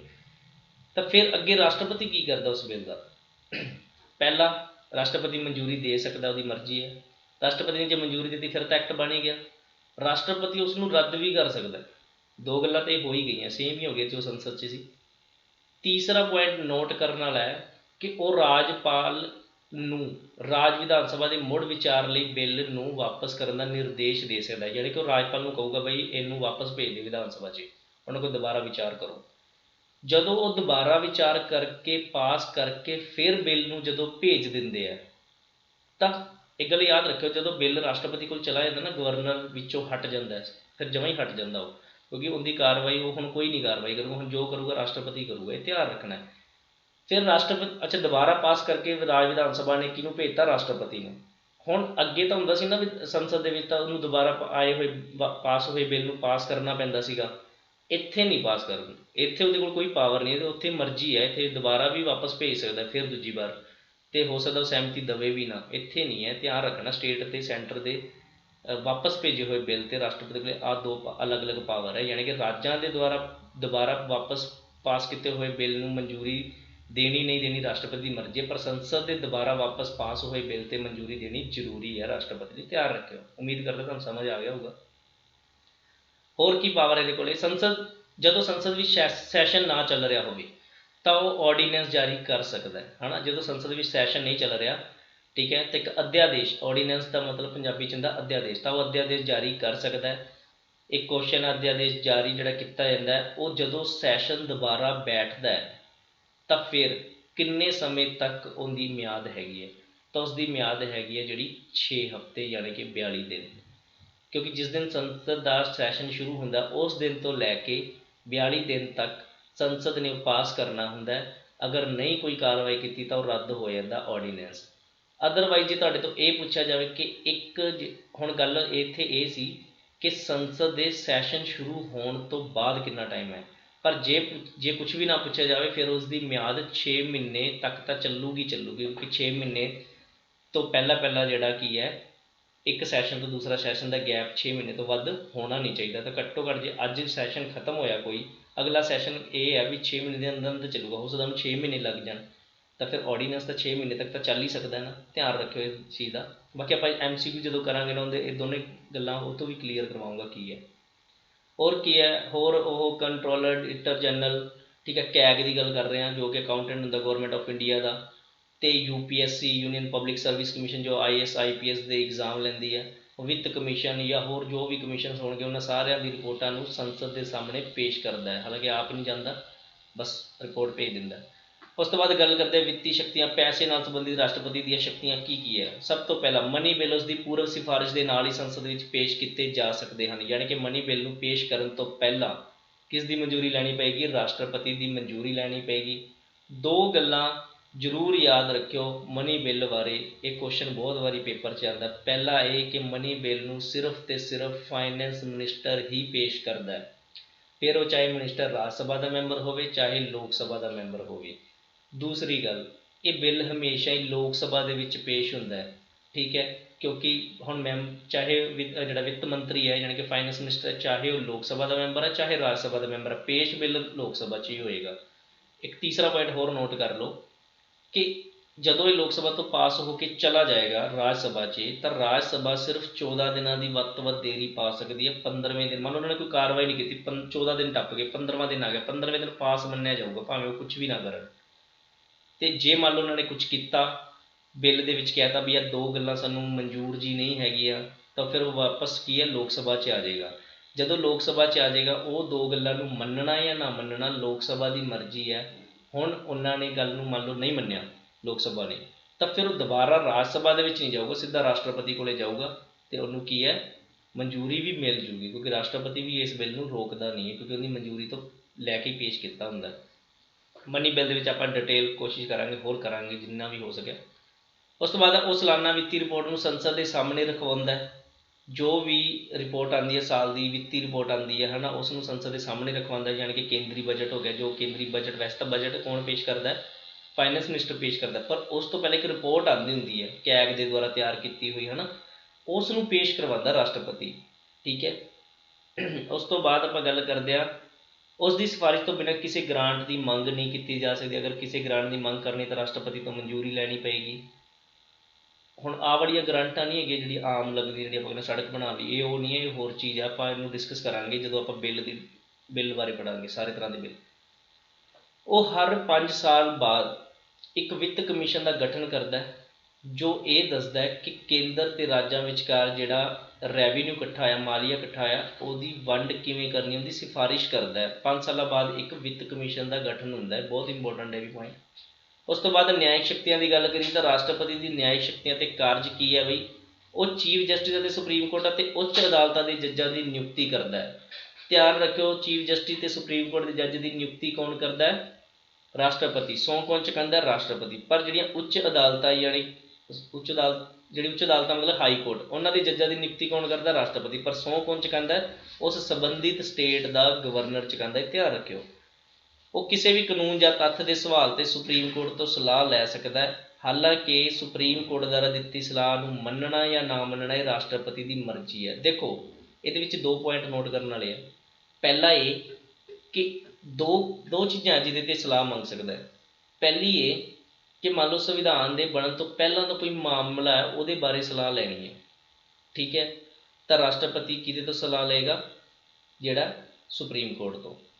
ਠੀਕ ਹੈ। ਦੂਸਰੀ ਕੰਡੀਸ਼ਨ ਹੈਗੀ ਹੈ, ਮੰਨ ਲਓ ਕੋਈ ਪਬਲਿਕ ਇੰਪੋਰਟੈਂਸ ਦਾ ਕੋਈ ਮੈਟਰ ਹੈ, ਉਹਦੇ ਬਾਰੇ ਸਲਾਹ ਲੈਣੀ ਹੈ, ਸੁਪਰੀਮ ਕੋਰਟ ਤੋਂ ਲਏਗਾ ਰਾਸ਼ਟਰਪਤੀ, ਠੀਕ ਹੈ। ਔਰ ਜਦੋਂ ਸੁਪਰੀਮ ਕੋਰਟ ਤੋਂ ਸਲਾਹ ਲਏਗਾ ਤਾਂ ਸੁਪਰੀਮ ਕੋਰਟ ਦੀ ਮਰਜ਼ੀ ਹੈ ਕਿ ਪਬਲਿਕ ਇੰਪੋਰਟੈਂਸ ਦੇ ਮੈਟਰ 'ਤੇ ਸਲਾਹ ਦੇਵੇ ਜਾਂ ਨਾ ਦੇਵੇ, ਠੀਕ ਹੈ। ਪਰ ਜਿਹੜੀ ਦੂਸਰੀ ਤਰ੍ਹਾਂ ਦੀ ਸਲਾਹ ਹੈ ਵੀ ਸੰਵਿਧਾਨ ਬਣਨ ਤੋਂ ਪਹਿਲਾਂ ਦੀ ਜਿਹੜੀ ਗੱਲ ਹੈ, ਠੀਕ ਹੈ, ਉਹਦੇ ਬਾਰੇ ਸੁਪਰੀਮ ਕੋਰਟ ਨੂੰ ਸਲਾਹ ਦੇਣੀ ਪਊਗੀ। ਯਾਨੀ ਕਿ ਸੁਪਰੀਮ ਕੋਰਟ ਇੱਕ ਮਾਮਲੇ 'ਚ ਪਬਲਿਕ ਇੰਪੋਰਟੈਂਸ ਵਾਲੇ ਮਾਮਲੇ 'ਚ ਸਲਾਹ ਦੇਣੀ ਨਾ ਦੇਣੀ ਸੁਪਰੀਮ ਕੋਰਟ ਦੀ ਮਰਜ਼ੀ ਹੈ। ਪਰ ਜਿਹੜਾ ਸੰਵਿਧਾਨ ਬਣਨ ਤੋਂ ਪਹਿਲਾਂ ਦਾ ਕੋਈ ਮਾਮਲਾ, ਉਹਦੇ ਬਾਰੇ ਸਲਾਹ ਦੇਣੀ ਉਹਦੇ ਲਈ ਜ਼ਰੂਰੀ ਹੈ। ਪਰ ਦੋਨੋਂ ਤਰ੍ਹਾਂ ਦੀ ਸਲਾਹ ਨੂੰ ਮੰਨਣਾ ਜਾਂ ਨਾ ਮੰਨਣਾ ਇਹ ਰਾਸ਼ਟਰਪਤੀ ਦੀ ਮਰਜ਼ੀ ਹੈ। ਹੁਣ ਗੱਲ ਕਰਦੇ ਆਰਟੀਕਲ 72 ਦੀ। ਉਹ ਕਿਸੇ ਸਜ਼ਾ ਨੂੰ ਮਾफ़ ਵੀ ਕਰ ਸਕਦਾ ਹੈ, ਘੱਟ ਵੀ ਕਰ ਸਕਦਾ, ਚਾਹੇ ਸਜ਼ਾ ਮੌਤ ਦੀ ਹੀ ਕਿਉਂ ਨਾ ਹੋਵੇ। ਹੁਣ ਗੱਲ ਕਰਦੇ ਸੰਕਟਕਾਲੀਨ ਸ਼ਕਤੀਆਂ, ਰਾਸ਼ਟਰੀ ਐਮਰਜੈਂਸੀ, ਨੈਸ਼ਨਲ ਐਮਰਜੈਂਸੀ, ਆਰਟੀਕਲ 352। ਰਾਸ਼ਟਰਪਤੀ ਰਾਜ ਯਾਨੀ ਕਿ ਜੋ ਰਾਜਾਂ 'ਚ ਲੱਗਦਾ 352 ਆਰਟੀਕਲ ਹੈ। ਵਿੱਤੀ ਐਮਰਜੈਂਸੀ, ਫਾਈਨੈਂਸ਼ੀਅਲ ਐਮਰਜੈਂਸੀ ਜੋ ਹਾਲੇ ਤੱਕ ਕਦੇ ਲੱਗੀ ਨਹੀਂ, ਆਰਟੀਕਲ 360। ਇਹਦਾ ਇੱਕ ਪੂਰਾ ਚੈਪਟਰ ਅਸੀਂ ਉਹਦੇ 'ਚ ਪੂਰੀ ਡਿਟੇਲ ਕਰਾਂਗੇ ਇਹਦੇ 'ਚ ਕੀ ਕੁਛ ਹੁੰਦਾ। ਫਿਲਹਾਲ ਇਹ ਆਰਟੀਕਲ ਜ਼ਰੂਰ ਯਾਦ ਰੱਖਿਓ, ਬਹੁਤ ਇੰਪੋਰਟੈਂਟ ਹੈ। ਅੱਗੇ ਗੱਲ ਕਰਦੇ ਹਾਂ ਰਾਸ਼ਟਰਪਤੀ ਦੀ ਵੀਟੋ ਸ਼ਕਤੀ। ਵੀਟੋ 111 ਯਾਨੀ ਕਿ ਆਰਟੀਕਲ 111। ਆਰਡੀਨੈਂਸ ਦਾ ਆਰਟੀਕਲ ਸੀ 1, 2, 3। ਤਾਂ ਇਹ ਦੋਨੋਂ ਆਰਟੀਕਲ ਯਾਦ ਰੱਖਿਓ, 111 ਵੀ ਅਤੇ 1, 2, 3 ਵੀ ਬਹੁਤ ਇੰਪੋਰਟੈਂਟ ਹੈ। ਪਾਰਲੀਮੈਂਟ ਦੁਆਰਾ ਪਾਸ ਕੀਤੇ ਗਏ ਬਿੱਲ ਲਈ ਰਾਸ਼ਟਰਪਤੀ ਕੋਲ 3 ਵਿਕਲਪ ਆਪਾਂ ਵੈਸੇ ਪਿੱਛੇ ਡਿਸਕਸ ਕਰ ਲਿਆ ਸੀ, ਪਰ ਵੀਟੋ ਪਾਵਰ ਨੂੰ ਸਮਝਣ ਲਈ ਇੱਥੇ ਲਿਖਣਾ ਬਹੁਤ ਜ਼ਰੂਰੀ ਸੀ, ਇਸ ਲਈ ਧਿਆਨ ਨਾਲ ਸੁਣਿਓ। ਪਹਿਲਾਂ ਬਿੱਲ ਨੂੰ ਆਪਣੀ ਸਹਿਮਤੀ ਦੇ ਸਕਦਾ ਹੈ, ਜਾਂ ਬਿੱਲ ਨੂੰ ਰੱਦ ਵੀ ਕਰ ਸਕਦਾ ਹੈ, ਜਾਂ ਬਿੱਲ ਨੂੰ ਪੁਨਰ ਵਿਚਾਰ ਲਈ ਸੰਸਦ ਨੂੰ ਭੇਜ ਸਕਦਾ, ਪਰ ਮਨੀ ਬਿੱਲ ਨਹੀਂ ਹੋਣਾ ਚਾਹੀਦਾ। ਹਾਲਾਂਕਿ ਜੇਕਰ ਸੰਸਦ ਦੁਆਰਾ ਸੋਧ ਕਰਕੇ ਜਾਂ ਬਿਨਾਂ ਸੋਧ ਤੇ ਦੁਬਾਰਾ ਵੀ ਪਾਸ ਕੀਤਾ ਜਾਂਦਾ ਤਾਂ ਫਿਰ ਰਾਸ਼ਟਰਪਤੀ ਨੂੰ ਮਨਜ਼ੂਰੀ ਦੇਣੀ ਪੈਂਦੀ ਹੈ। ਤਾਂ ਰਾਸ਼ਟਰਪਤੀ ਦੀ ਵੀਟੋ ਸ਼ਕਤੀਆਂ ਹੇਠ ਲਿਖੀਆਂ 4 ਕਿਸਮਾਂ ਦੀ ਹੋ ਸਕਦੀ ਹੈ। ਪਹਿਲੀ ਹੈ ਸੰਪੂਰਨ ਵੀਟੋ, ਐਬਸੋਲੂਟ ਵੀਟੋ। ਇਹਨੂੰ ਇੰਗਲਿਸ਼ 'ਚ ਜ਼ਰੂਰ ਯਾਦ ਰੱਖਿਓ, ਕਈ ਵਾਰ ਨਾ ਇਹ ਪੰਜਾਬੀ ਦੇ ਵਿੱਚ ਕੁਛ ਵੀ ਵਰਡ ਦੇ ਸਕਦੇ, ਇਸ ਲਈ ਇਸ ਨੂੰ ਇੰਗਲਿਸ਼ 'ਚ ਯਾਦ ਰੱਖਿਓ। ਸੰਪੂਰਨ ਵੀਟੋ ਯਾਨੀ ਕਿ ਐਬਸੋਲੂਟ ਵੀਟੋ ਦਾ ਮਤਲਬ ਹੈ ਸੰਸਦ ਦੁਆਰਾ ਪਾਸ ਕੀਤੇ ਗਏ ਬਿੱਲ ਨੂੰ ਸਹਿਮਤੀ ਦੇਣ ਤੋਂ ਰੋਕਣਾ, ਯਾਨੀ ਕਿ ਬਿੱਲ ਨੂੰ ਹੋਲਡ ਕਰਨਾ, ਠੀਕ ਹੈ, ਉਸ ਨੂੰ ਬੋਲਦੇ ਆ ਐਬਸੋਲੂਟ ਵੀਟੋ। ਜੇ ਤੁਹਾਨੂੰ ਪੁੱਛੇ ਐਬਸੋਲੂਟ ਵੀਟੋ ਦਾ ਮਤਲਬ ਕੀ ਹੈ ਤਾਂ ਸਮਝ ਲਓ ਬਿੱਲ ਨੂੰ ਹੋਲਡ ਕਰਨਾ, ਯਾਨੀ ਕਿ ਰੱਦ ਕਰਨਾ। ਦੂਸਰੀ ਹੈ ਕੁਆਲੀਫਾਈਡ ਵੀਟੋ। ਕੁਆਲੀਫਾਈਡ ਵੀਟੋ ਯਾਨੀ ਕਿ ਜਦੋਂ ਅਸੀਂ ਇੱਕ ਪਾਵਰ ਕੀਤੀ ਸੀ ਕਿ ਜਦੋਂ ਰਾਸ਼ਟਰਪਤੀ ਕੀ ਹੈ ਸੰਸਦ ਦੁਆਰਾ ਪਾਸ ਕੀਤੇ ਬਿੱਲ ਨੂੰ ਵਾਪਸ ਭੇਜ ਦਿੰਦਾ, ਅਤੇ ਆਪਾਂ ਕਿਹਾ ਸੀ ਵਾਪਸ ਭਾਵੇਂ ਸੋਧ ਹੋਵੇ ਭਾਵੇਂ ਨਾ ਹੋਵੇ, ਜੇ ਦੁਬਾਰਾ ਪਾਸ ਹੋ ਗਿਆ ਤਾਂ ਰਾਸ਼ਟਰਪਤੀ ਨੂੰ ਸਾਈਨ ਕਰਨੇ ਪੈਣਗੇ। ਪਰ ਇੱਥੇ ਧਿਆਨ ਰੱਖਣਾ ਕਿ ਜਿਹੜਾ ਉਹ ਬਿੱਲ ਵਾਪਸ ਭੇਜਿਆ ਸੀ ਨਾ, ਮੰਨ ਲਓ ਉਹ ਸਿੰਪਲ ਮੈਜੋਰਟੀ ਨਾਲ ਪਾਸ ਹੋ ਕੇ ਆਇਆ ਸੀ, ਅਤੇ ਦੁਬਾਰਾ ਆਪਣੇ ਇੰਡੀਆ 'ਚ ਤਾਂ ਇਹ ਹੈ ਵੀ ਦੁਬਾਰਾ ਜਦੋਂ ਪਾਸ ਕਰਨਾ ਉਹਨੂੰ ਫਿਰ ਸਿੰਪਲ ਮੈਜੋਰਟੀ ਨਾਲ ਹੀ ਪਾਸ ਕਰ ਸਕਦੇ ਆ। ਪਰ ਅਮਰੀਕਾ ਦੇ ਵਿੱਚ ਕੀ ਹੈ, ਉੱਥੇ ਸਪੈਸ਼ਲ ਬਹੁਮਤ ਨਾਲ ਫਿਰ ਪਾਸ ਕਰਨਾ ਪੈਂਦਾ ਜੇ ਵਾਪਸ ਆ ਗਿਆ ਇੱਕ ਵਾਰੀ, ਯਾਨੀ ਕਿ ਫਿਰ 2/3 ਬਹੁਮਤ ਨਾਲ ਪਾਸ ਕਰਨਾ ਪੈਂਦਾ। ਪਰ ਆਹ ਵਾਲੀ ਪਾਵਰ ਆਪਣੇ ਹੈ ਹੀ ਨਹੀਂ, ਕਿਉਂਕਿ ਆਪਣੇ ਜਦੋਂ ਕਹਿ ਹੀ ਦਿੱਤਾ ਕਿ ਵੀ ਇੱਕ ਵਾਰੀ ਜੇ ਸਧਾਰਨ ਬਹੁਮਤ ਨਾਲ ਪਾਸ ਹੋ ਕੇ ਆਇਆ ਤਾਂ ਭਾਵੇਂ ਦੁਬਾਰਾ ਫਿਰ ਸਧਾਰਨ ਬਹੁਮਤ ਨਾਲ ਹੀ ਪਾਸ ਹੋ ਕੇ ਆ ਜਾਏ, ਕੋਈ ਚੱਕਰ ਨਹੀਂ। ਇਹਦਾ ਮਤਲਬ ਫਿਰ ਆਪਣੇ ਆਹ ਚੀਜ਼ ਤਾਂ ਹੈ ਹੀ ਨਹੀਂ। ਤਾਂ ਇਹ ਵੀਟੋ ਪਾਵਰ ਜਿਹੜੀ ਹੈਗੀ ਹੈ, ਜਿਹੜੀ 4 'ਚੋਂ ਇੱਕ ਆਹ ਵਾਲੀ ਹੈ ਕੁਆਲੀਫਾਈਡ, ਇਹ ਆਪਣੇ ਰਾਸ਼ਟਰਪਤੀ ਕੋਲੇ ਹੈ ਨਹੀਂ, ਪਰ ਅਮਰੀਕਾ ਦੇ ਰਾਸ਼ਟਰਪਤੀ ਕੋਲੇ ਹੈਗੀ। ਉਸ ਤੋਂ ਬਾਅਦ ਸਸਪੈਂਸਿਵ ਵੀਟੋ, ਇਸ ਦਾ ਉਲਟ ਹੋ ਗਿਆ। ਜੋ ਆਪਾਂ ਗੱਲ ਕੀਤੀ ਸੀ ਕਿ ਉਸ ਨੂੰ ਸਧਾਰਨ ਬਹੁਮਤ ਨਾਲ ਹੀ ਪਾਸ ਕਰਨਾ, ਤਾਂ ਉਸ ਨੂੰ ਸਸਪੈਂਸਿਵ ਵੀਟੋ ਬੋਲਦੇ ਆ। ਅਗਰ ਉਹ ਵਾਪਸ ਗਏ ਬਿੱਲ ਨੂੰ ਖਾਸ ਬਹੁਮਤ ਨਾਲ, ਸਪੈਸ਼ਲ ਬਹੁਮਤ ਨਾਲ ਪਾਸ ਕਰਨਾ ਤਾਂ ਉਸਨੂੰ ਕੁਆਲੀਫਾਈਡ ਵੀਟੋ ਕਹਿੰਦੇ ਨਾ। ਦੋਨੇ ਚੀਜ਼ਾਂ ਸੇਮ ਹੀ, ਬਸ ਫਰਕ ਸਿਰਫ ਇੰਨਾ ਹੀ ਹੈ ਕਿ ਇੱਕ ਨੂੰ ਖਾਸ ਬਹੁਮਤ ਨਾਲ ਅਤੇ ਇੱਕ ਨੂੰ ਸਿੰਪਲ ਬਹੁਮਤ ਨਾਲ ਪਾਸ ਕਰਨਾ ਇਹਦੇ ਵਿੱਚ ਯਾਦ ਰੱਖਿਓ ਸਾਡੇ ਕੋਲ ਕੁਆਲੀਫਾਈਡ ਵੀਟੋ ਹੈ ਨਹੀਂ ਸਾਡੇ ਰਾਸ਼ਟਰਪਤੀ ਨੂੰ। ਉਸ ਤੋਂ ਬਾਅਦ ਗੱਲ ਕਰਦੇ ਹਾਂ ਪੋਕਟ ਵੀਟੋ ਹੈ ਨਾ, ਜੇਬ ਵਾਲੀ ਵੀਟੋ, ਭਾਵ ਸੰਸਦ ਦੁਆਰਾ ਪਾਸ ਕੀਤੇ ਗਏ ਬਿੱਲ ਤੇ ਕੋਈ ਕਾਰਵਾਈ ਨਾ ਕਰਨਾ, ਯਾਨੀ ਕਿ ਨਾ ਉਹਨੇ ਪਾਸ ਕੀਤਾ, ਨਾ ਰੱਦ ਕੀਤਾ, ਨਾ ਵਾਪਸ ਭੇਜਿਆ, ਬਸ ਆਪਣੀ ਜੇਬ 'ਚ ਯਾਨੀ ਕਿ ਆਪਣੀ ਪੋਕਟ 'ਚ ਉਹ ਬਿੱਲ ਪਾ ਲਿਆ। ਹਾਲਾਂਕਿ ਪੋਕਟ 'ਚ ਨਹੀਂ ਪਾਉਂਦੇ ਪਰ ਵੈਸੇ ਦਾ ਨਾਮ ਦਿੱਤਾ ਗਿਆ ਪੋਕਟ ਵੀਟੋ। ਹੁਣ ਇਹ ਕਿੰਨੇ ਸਮੇਂ ਲਈ ਪੋਕਟ ਵੀਟੋ ਯੂਜ਼ ਕਰੇਗਾ, ਯਾਨੀ ਕਿ ਕਿੰਨੇ ਸਮੇਂ ਤੱਕ ਆਪਦੀ ਪੋਕਟ 'ਚ ਇਹ ਪਾ ਸਕਦਾ ਬਿੱਲ ਨੂੰ? ਅਨਲਿਮਟਿਡ ਸਮੇਂ ਲਈ, ਕਿਉਂਕਿ ਅਮਰੀਕਾ ਦੇ ਰਾਸ਼ਟਰਪਤੀ ਦੇ ਕੋਲ ਪਾਵਰ ਹੈ ਸਿਰਫ 10 ਦਿਨਾਂ ਦੇ ਲਈ ਪੋਕਟ ਵੀਟੋ ਯੂਜ਼ ਕਰਦਾ, ਠੀਕ ਹੈ। ਆਪਣੇ ਵਾਲਾ ਜਿਹੜਾ ਰਾਸ਼ਟਰਪਤੀ ਹੈ ਉਹ ਅਨਲਿਮਟਿਡ ਸਮੇਂ ਲਈ ਜਿਹੜਾ ਕੀ ਹੈ ਪੋਕਟ ਵੀਟੋ ਯੂਜ਼ ਕਰਦਾ। ਇਹਦਾ ਮਤਲਬ ਇਹ ਹੋਇਆ ਕਿ ਪੋਕਟ ਵੀਟੋ ਵਾਲੀ ਪਾਵਰ ਨੂੰ ਲੈ ਕੇ ਸਾਡੇ ਰਾਸ਼ਟਰਪਤੀ ਦੀ ਪਾਵਰ ਜ਼ਿਆਦਾ ਹੈ ਅਮਰੀਕਾ ਦੇ ਰਾਸ਼ਟਰਪਤੀ ਨਾਲੋਂ, ਠੀਕ ਹੈ। ਉਪਰੋਕਤ ਚਾਰਾਂ ਵਿੱਚੋਂ ਉਹੀ ਗੱਲ ਕਰ ਰਿਹਾ ਮੈਂ, ਭਾਰਤ ਦੇ ਰਾਸ਼ਟਰਪਤੀ ਕੋਲ ਤਾਂ 3 ਵੀਟੋ ਹੀ ਹੈ, ਪੂਰਨ ਵੀਟੋ, ਸਸਪੈਂਸਿਵ ਵੀਟੋ ਅਤੇ ਪੋਕਟ ਵੀਟੋ, ਠੀਕ ਹੈ। ਤਾਂ ਇਹ ਸਾਡਾ ਜਿਹੜਾ ਸੀਗਾ ਰਾਸ਼ਟਰਪਤੀ ਬਾਰੇ ਚੈਪਟਰ ਸੀ। ਲੇਕਿਨ ਤੁਹਾਨੂੰ ਇੱਕ ਚੀਜ਼ ਦੱਸੀ ਸੀ ਮੈਂ ਕਿ ਵੋਟ ਵੈਲਿਊ ਕਿਵੇਂ ਨਿਕਲਦੀ ਹੈ MLA ਅਤੇ MP ਦੀ। ਹਾਲਾਂਕਿ ਉਹਦੇ ਵਿੱਚੋਂ ਕੋਈ ਕੁਐਸਚਨ ਪੇਪਰ ਦੇ ਵਿੱਚ ਆਉਂਦਾ ਨਹੀਂ ਹੈ, ਲੇਕਿਨ ਫਿਰ ਵੀ ਮੈਂ 1 ਮਿੰਟ ਦੇ ਵਿੱਚ ਤੁਹਾਨੂੰ ਦੱਸ ਦਿੰਦਾ, ਲਿਖਿਆ ਨਹੀਂ ਹੋਇਆ ਪਰ ਵੈਸੇ ਬੋਲ ਕੇ ਦੱਸ ਦੇਣਾ। ਅਗਰ ਨਾ ਸਮਝ ਆਵੇ ਤਾਂ ਦੁਬਾਰਾ ਬੈਕ ਕਰਕੇ ਜ਼ਰੂਰ ਸੁਣ ਲਿਓ। ਦੇਖੋ ਕੀ ਸਿਸਟਮ ਹੈ, ਜਦੋਂ ਵੋਟਿੰਗ ਹੁੰਦੀ ਹੈ ਨਾ ਰਾਸ਼ਟਰਪਤੀ ਦੀ, ਤਾਂ ਆਪਾਂ ਪੰਜਾਬ ਦੀ ਐਗਜ਼ਾਮਪਲ ਲੈ ਕੇ ਚੱਲਦੇ ਹਾਂ। ਇੱਕ ਵੋਟ ਹੁੰਦੇ, ਇੱਕ ਹੁੰਦਾ MLA ਦੀ ਵੈਲਿਊ, ਵੋਟ ਦੀ ਵੈਲਿਊ ਨਿਕਲਦੀ ਹੈ, ਇੱਕ ਨਿਕਲਦੀ ਹੈ MP ਦੀ ਵੋਟ ਦੀ ਵੈਲਿਊ। MLA ਦੀ ਵੋਟ ਦੀ ਵੈਲਿਊ ਕਿਵੇਂ ਨਿਕਲਦੀ ਹੈ, ਜਿੰਨੀ ਉਸ ਸਟੇਟ ਦੀ ਪਾਪੂਲੇਸ਼ਨ ਹੈ, ਹਾਲਾਂਕਿ ਆਹ ਵਾਲੀ ਨਹੀਂ ਜਿਹੜੀ ਹੁਣ ਹੈਗੀ ਹੈ, ਇਹ 1971 ਦੀ ਪਾਪੂਲੇਸ਼ਨ ਦੇ ਅਕੋਰਡਿੰਗ ਅੱਜ ਤੱਕ ਤਾਂ ਉਵੇਂ ਚੱਲ ਰਿਹਾ, ਠੀਕ ਹੈ। ਆਪਾਂ ਉੱਪਰ ਰੱਖ ਲਾਂਗੇ ਸਟੇਟ ਦੀ ਟੋਟਲ ਪਾਪੂਲੇਸ਼ਨ, ਯਾਨੀ ਕਿ ਕੁੱਲ ਆਬਾਦੀ ਉਸ ਸਟੇਟ ਦੀ, ਯਾਨੀ ਕਿ ਪੰਜਾਬ ਦੀ ਕੁੱਲ ਆਬਾਦੀ। ਨੀਚੇ ਲਿਖਾਂਗੇ ਆਪਾਂ ਬਟਾ ਕਰਾਂਗੇ, ਇਹਨੂੰ ਡਿਵਾਈਡ ਕਰਾਂਗੇ ਟੋਟਲ ਲੈਜਿਸਲੇਟਿਵ ਮੈਂਬਰ, ਜਿਹੜੇ MLA ਟੋਟਲ, ਉਹ ਕਿੰਨੇ MLA ਆਪਣੇ 117। ਤਾਂ ਟੋਟਲ ਆਬਾਦੀ ਨੂੰ ਆਪਾਂ 117 ਨਾਲ ਕੀ ਕਰਾਂਗੇ, ਡਿਵਾਈਡ ਕਰਾਂਗੇ। ਜੋ ਆਨਸਰ ਆਇਆ ਉਸ ਤੋਂ ਬਾਅਦ ਉਸ ਨੂੰ ਡਿਵਾਈਡ ਕਿਹਦੇ ਨਾਲ ਕਰਾਂਗੇ, 1000 ਨਾਲ ਡਿਵਾਈਡ ਕਰਾਂਗੇ। ਜੋ ਵੀ ਇਹ ਨਿਕਲ ਕੇ ਆਨਸਰ ਆਏਗਾ ਉਹ ਇੱਕ MLA ਦੀ ਵੋਟ ਵੈਲਿਊ ਹੋਊਗੀ, ਠੀਕ ਹੈ। ਆਪਣੀ ਜਿਹੜੀ MLA ਦੀ ਵੋਟ ਵੈਲਿਊ ਆ ਉਹ 116 ਹੈ, ਠੀਕ ਹੈ। ਪੰਜਾਬ ਦੇ ਇੱਕ MLA ਦੀ ਵੋਟ ਵੈਲਿਊ ਕਿੰਨੀ ਹੈ, 116। ਹੁਣ ਵੋਟ ਵੈਲਿਊ ਦਾ ਮਤਲਬ ਕੀ ਹੈ, ਵੋਟ ਵੈਲਿਊ ਦਾ ਮਤਲਬ ਇਹ ਹੈ, ਅਗਰ ਮੈਂ ਗੱਲ ਕਰਾਂ ਆਪਣੇ ਪੰਜਾਬ ਦੇ ਕਿਸੇ ਇੱਕ MLA ਨੇ ਮੰਨ ਲਓ ਰਾਸ਼ਟਰਪਤੀ ਨੂੰ ਵੋਟ ਪਾਈ, ਠੀਕ ਹੈ। ਜੇ ਮੰਨ ਲਓ ਆਪਾਂ ਰਾਜਾ ਵੜਿੰਗ ਸਾਹਿਬ ਦੀ ਗੱਲ ਕਰਦੇ ਹਾਂ, ਹੁਣ ਇਲੈਕਸ਼ਨ ਆ ਰਿਹਾ, ਜਦੋਂ ਰਾਸ਼ਟਰਪਤੀ ਨੂੰ ਵੋਟ ਪਾਉਣ ਜਾਣਗੇ ਤਾਂ ਉਹਨਾਂ ਦੁਆਰਾ ਇਕੱਲਿਆਂ ਦੁਆਰਾ ਹੀ ਪਾਈ ਹੋਈ ਵੋਟ ਅਸਲ ਦੇ ਵਿੱਚ ਇੱਕ ਵੋਟ ਨਹੀਂ ਹੋਊਗੀ, ਉਹ 116 ਵੋਟਾਂ ਹੋਣਗੀਆਂ। ਇਹਦਾ ਮਤਲਬ ਇਹ ਹੋਇਆ ਕਿ 116 ਨੂੰ, ਹੁਣ ਇੱਕ MLA ਦੀ ਵੋਟ ਦਾ ਮੁੱਲ 116 ਹੈ, ਤਾਂ ਟੋਟਲ MLA ਕਿੰਨੇ ਆਪਣੇ 117। ਤਾਂ ਇਹਦਾ ਮਤਲਬ ਇਹ ਹੋਇਆ ਕਿ 116 ਨੂੰ ਜਦੋਂ 117 ਨਾਲ ਮਲਟੀਪਲਾਈ ਕਰਾਂਗੇ ਤਾਂ ਕਿੰਨਾ ਆਨਸਰ ਆਉਂਦਾ ਹੈ, ਤਾਂ ਆਪਣੇ ਕੋਲ ਆਨਸਰ ਆਊਗਾ 13,572। ਇਹਦਾ ਮਤਲਬ ਇਹ ਹੋਇਆ ਕਿ ਆਪਣੇ ਜਿਹੜੇ 117 MLA ਪੰਜਾਬ ਦੇ, ਜਦੋਂ ਉਹ ਵੋਟ ਪਾਉਣਗੇ ਤਾਂ ਸਮਝ ਲਓ ਰਾਸ਼ਟਰਪਤੀ ਨੂੰ 13,572 ਵੋਟਾਂ ਪੈ ਗਈਆਂ।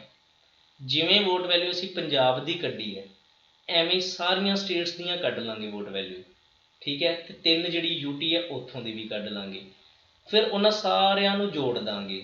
ਜਿੰਨਾ ਆਨਸਰ ਆਇਆ ਉਹਨੂੰ ਡਿਵਾਈਡ ਕਰਨਾ ਹੈ, ਕਿੰਨੇ ਨਾਲ ਡਿਵਾਈਡ ਕਰਨਾ ਹੈ, ਜਿਹੜੇ MP ਵੋਟ ਪਾਉਂਦੇ ਆ, ਜਿੰਨੇ MP, ਤਾਂ ਕਿੰਨੇ MP ਵੋਟ ਪਾਉਂਦੇ ਆ ਲੋਕ ਸਭਾ ਦੇ, 545 ਚੋਂ ਕਿੰਨੇ ਵੋਟ ਪਾਉਂਦੇ ਆ, 2 ਨਹੀਂ ਪਾਉਂਦੇ ਲੋਕ ਸਭਾ ਦੇ, ਬਾਕੀ 543 ਪਾਉਂਦੇ ਆ। ਪਲੱਸ ਇਹਦੇ 'ਚ ਕੀ ਕਰਾਂਗੇ, ਰਾਜ ਸਭਾ ਦੇ ਜਿੰਨੇ ਵੀ ਮੈਂਬਰ ਕਿੰਨੇ ਆ, 245। ਤਾਂ 245 ਦੇ ਵਿੱਚੋਂ ਜਿਹੜੇ 12 ਜਿਹੜੇ ਨੋਮੀਨੇਟ ਆ ਉਹ ਪਾਰਟੀਸਪੇਟ ਨਹੀਂ ਕਰਦੇ, ਉਹਨਾਂ ਨੂੰ ਛੱਡ ਦਾਂਗੇ। ਤਾਂ ਫਿਰ ਕਿੰਨੇ ਬੱਚੇ, ਟੋਟਲ ਕਿੰਨਾ ਹੋ ਗਿਆ ਇਹ ਸਾਰਾ, ਇਹ ਸਾਰੇ ਜਿਹੜੇ ਹੋ ਗਏ ਆ ਆਪਣੇ ਕੋਲੇ 776, 776 ਆਪਣੇ ਕੋਲੇ ਬਣਦੇ ਆ, ਠੀਕ ਹੈ। ਅਤੇ ਇਹ ਜਿਹੜੇ 776 ਨਾਲ ਆਪਾਂ ਕੀ ਕਰਾਂਗੇ, ਡਿਵਾਈਡ ਕਰਾਂਗੇ। ਕਿਸ ਨੂੰ ਡਿਵਾਈਡ, ਕਿਹਦੇ ਨਾਲ ਡਿਵਾਈਡ ਕਰਨਾ ਹੈ, ਜਿਸ ਤਰ੍ਹਾਂ ਆਪਣੇ ਪੰਜਾਬ ਦੀ ਵੋਟ ਵੈਲਿਊ ਆਈ ਸੀ ਨਾ ਸਾਰਿਆਂ ਦੀ, ਸਾਰੀ ਸਟੇਟਸ ਦੀ 3 UT ਦੀਆਂ ਕੱਢ ਲੈਣੀਆਂ, ਉਹਨੂੰ ਡਿਵਾਈਡ ਕਰ ਦੇਣਾ 776 ਟੋਟਲ MP ਨਾਲ ਜਿਹੜੇ ਪਾਰਟੀਸਪੇਟ ਕਰਦੇ ਆ। ਫਿਰ ਜਿੰਨਾ ਆਨਸਰ ਆਇਆ ਉਹ ਇੱਕ MP ਦੀ ਵੋਟ ਦਾ ਮੁੱਲ ਆ ਜਾਊਗਾ। ਫਿਰ ਉਹ MP ਚਾਹੇ ਲੋਕ ਸਭਾ ਦਾ ਹੋਵੇ ਚਾਹੇ ਰਾਜ ਸਭਾ ਦਾ ਹੋਵੇ, ਕਿਉਂਕਿ ਦੋਨਾਂ ਨੂੰ ਤਾਂ ਜੋੜ ਕੇ ਕੱਢਿਆ। ਤਾਂ ਜਿਹੜਾ MP ਦੀ ਵੋਟ ਦਾ ਮੁੱਲ ਆਉਂਦਾ ਉਹ ਆਉਂਦਾ 708। ਇਹਦਾ ਮਤਲਬ ਇੱਕ MP ਨੇ ਜਦੋਂ ਵੋਟ ਪਾਈ ਤਾਂ ਕਿੰਨੀਆਂ ਵੋਟਾਂ ਪੈ ਗਈ ਰਾਸ਼ਟਰਪਤੀ ਨੂੰ, ਸਮਝ ਲਓ 708 ਵੋਟਾਂ ਪੈ ਗਈਆਂ, ਠੀਕ ਹੈ। ਤੇ ਜੇ ਆਪਣੇ ਸਟੇਟ ਦਾ ਪੰਜਾਬ ਦਾ ਇੱਕ MLA ਵੋਟ ਪਾਉਂਦਾ ਤਾਂ ਕਿੰਨੀਆਂ ਵੋਟਾਂ ਪੈ ਗਈਆਂ? 116 ਵੋਟਾਂ ਪੈ ਗਈਆਂ। ਪਰ ਇਹ ਨਹੀਂ ਹੈ ਕਿ ਹਰ ਸਟੇਟ ਦੇ MLA ਦੀ ਵੋਟ ਵੈਲਿਊ ਸੇਮ ਆਏਗੀ, ਨਹੀਂ। ਕਈ ਸਟੇਟ ਇਹੋ ਜਿਹੀਆਂ ਜਿੱਥੇ ਇੱਕ MLA ਦੀ ਵੋਟ ਦਾ ਮੁੱਲ 8 ਹੈ ਸਿਰਫ, ਯਾਨੀ ਕਿ ਉਹਨੇ ਵੋਟ ਪਾਈ 8 ਵੋਟਾਂ ਹੀ ਪਈਆਂ। ਤਾਂ ਇਹਦਾ ਮਤਲਬ ਇਹ ਹੈ ਕਿ ਸਾਡਾ ਪੰਜਾਬ ਦਾ ਇੱਕ MLA ਜਦੋਂ ਰਾਸ਼ਟਰਪਤੀ ਨੂੰ ਵੋਟ ਪਾਏਗਾ ਤਾਂ ਉਹ 116 ਵੋਟਾਂ ਪਈਆਂ, ਤੇ ਦੂਸਰੀ ਸਟੇਟ ਦੇ ਭਾਵੇਂ 10 MLA ਵੀ ਵੋਟ ਪਾ ਦੇਣ ਤਾਂ ਵੀ ਉਹ 80 ਮੰਨੀਆਂ ਜਾਣਗੀਆਂ। ਇਹਦਾ ਮਤਲਬ ਆਪਣਾ ਇੱਕ MLA ਹੀ ਉੱਥੋਂ ਦੇ 10 ਤੋਂ ਜ਼ਿਆਦਾ MLA ਤੋਂ ਵੱਧ ਵੋਟਾਂ ਰੱਖਦਾ ਹੈ ਨਾ।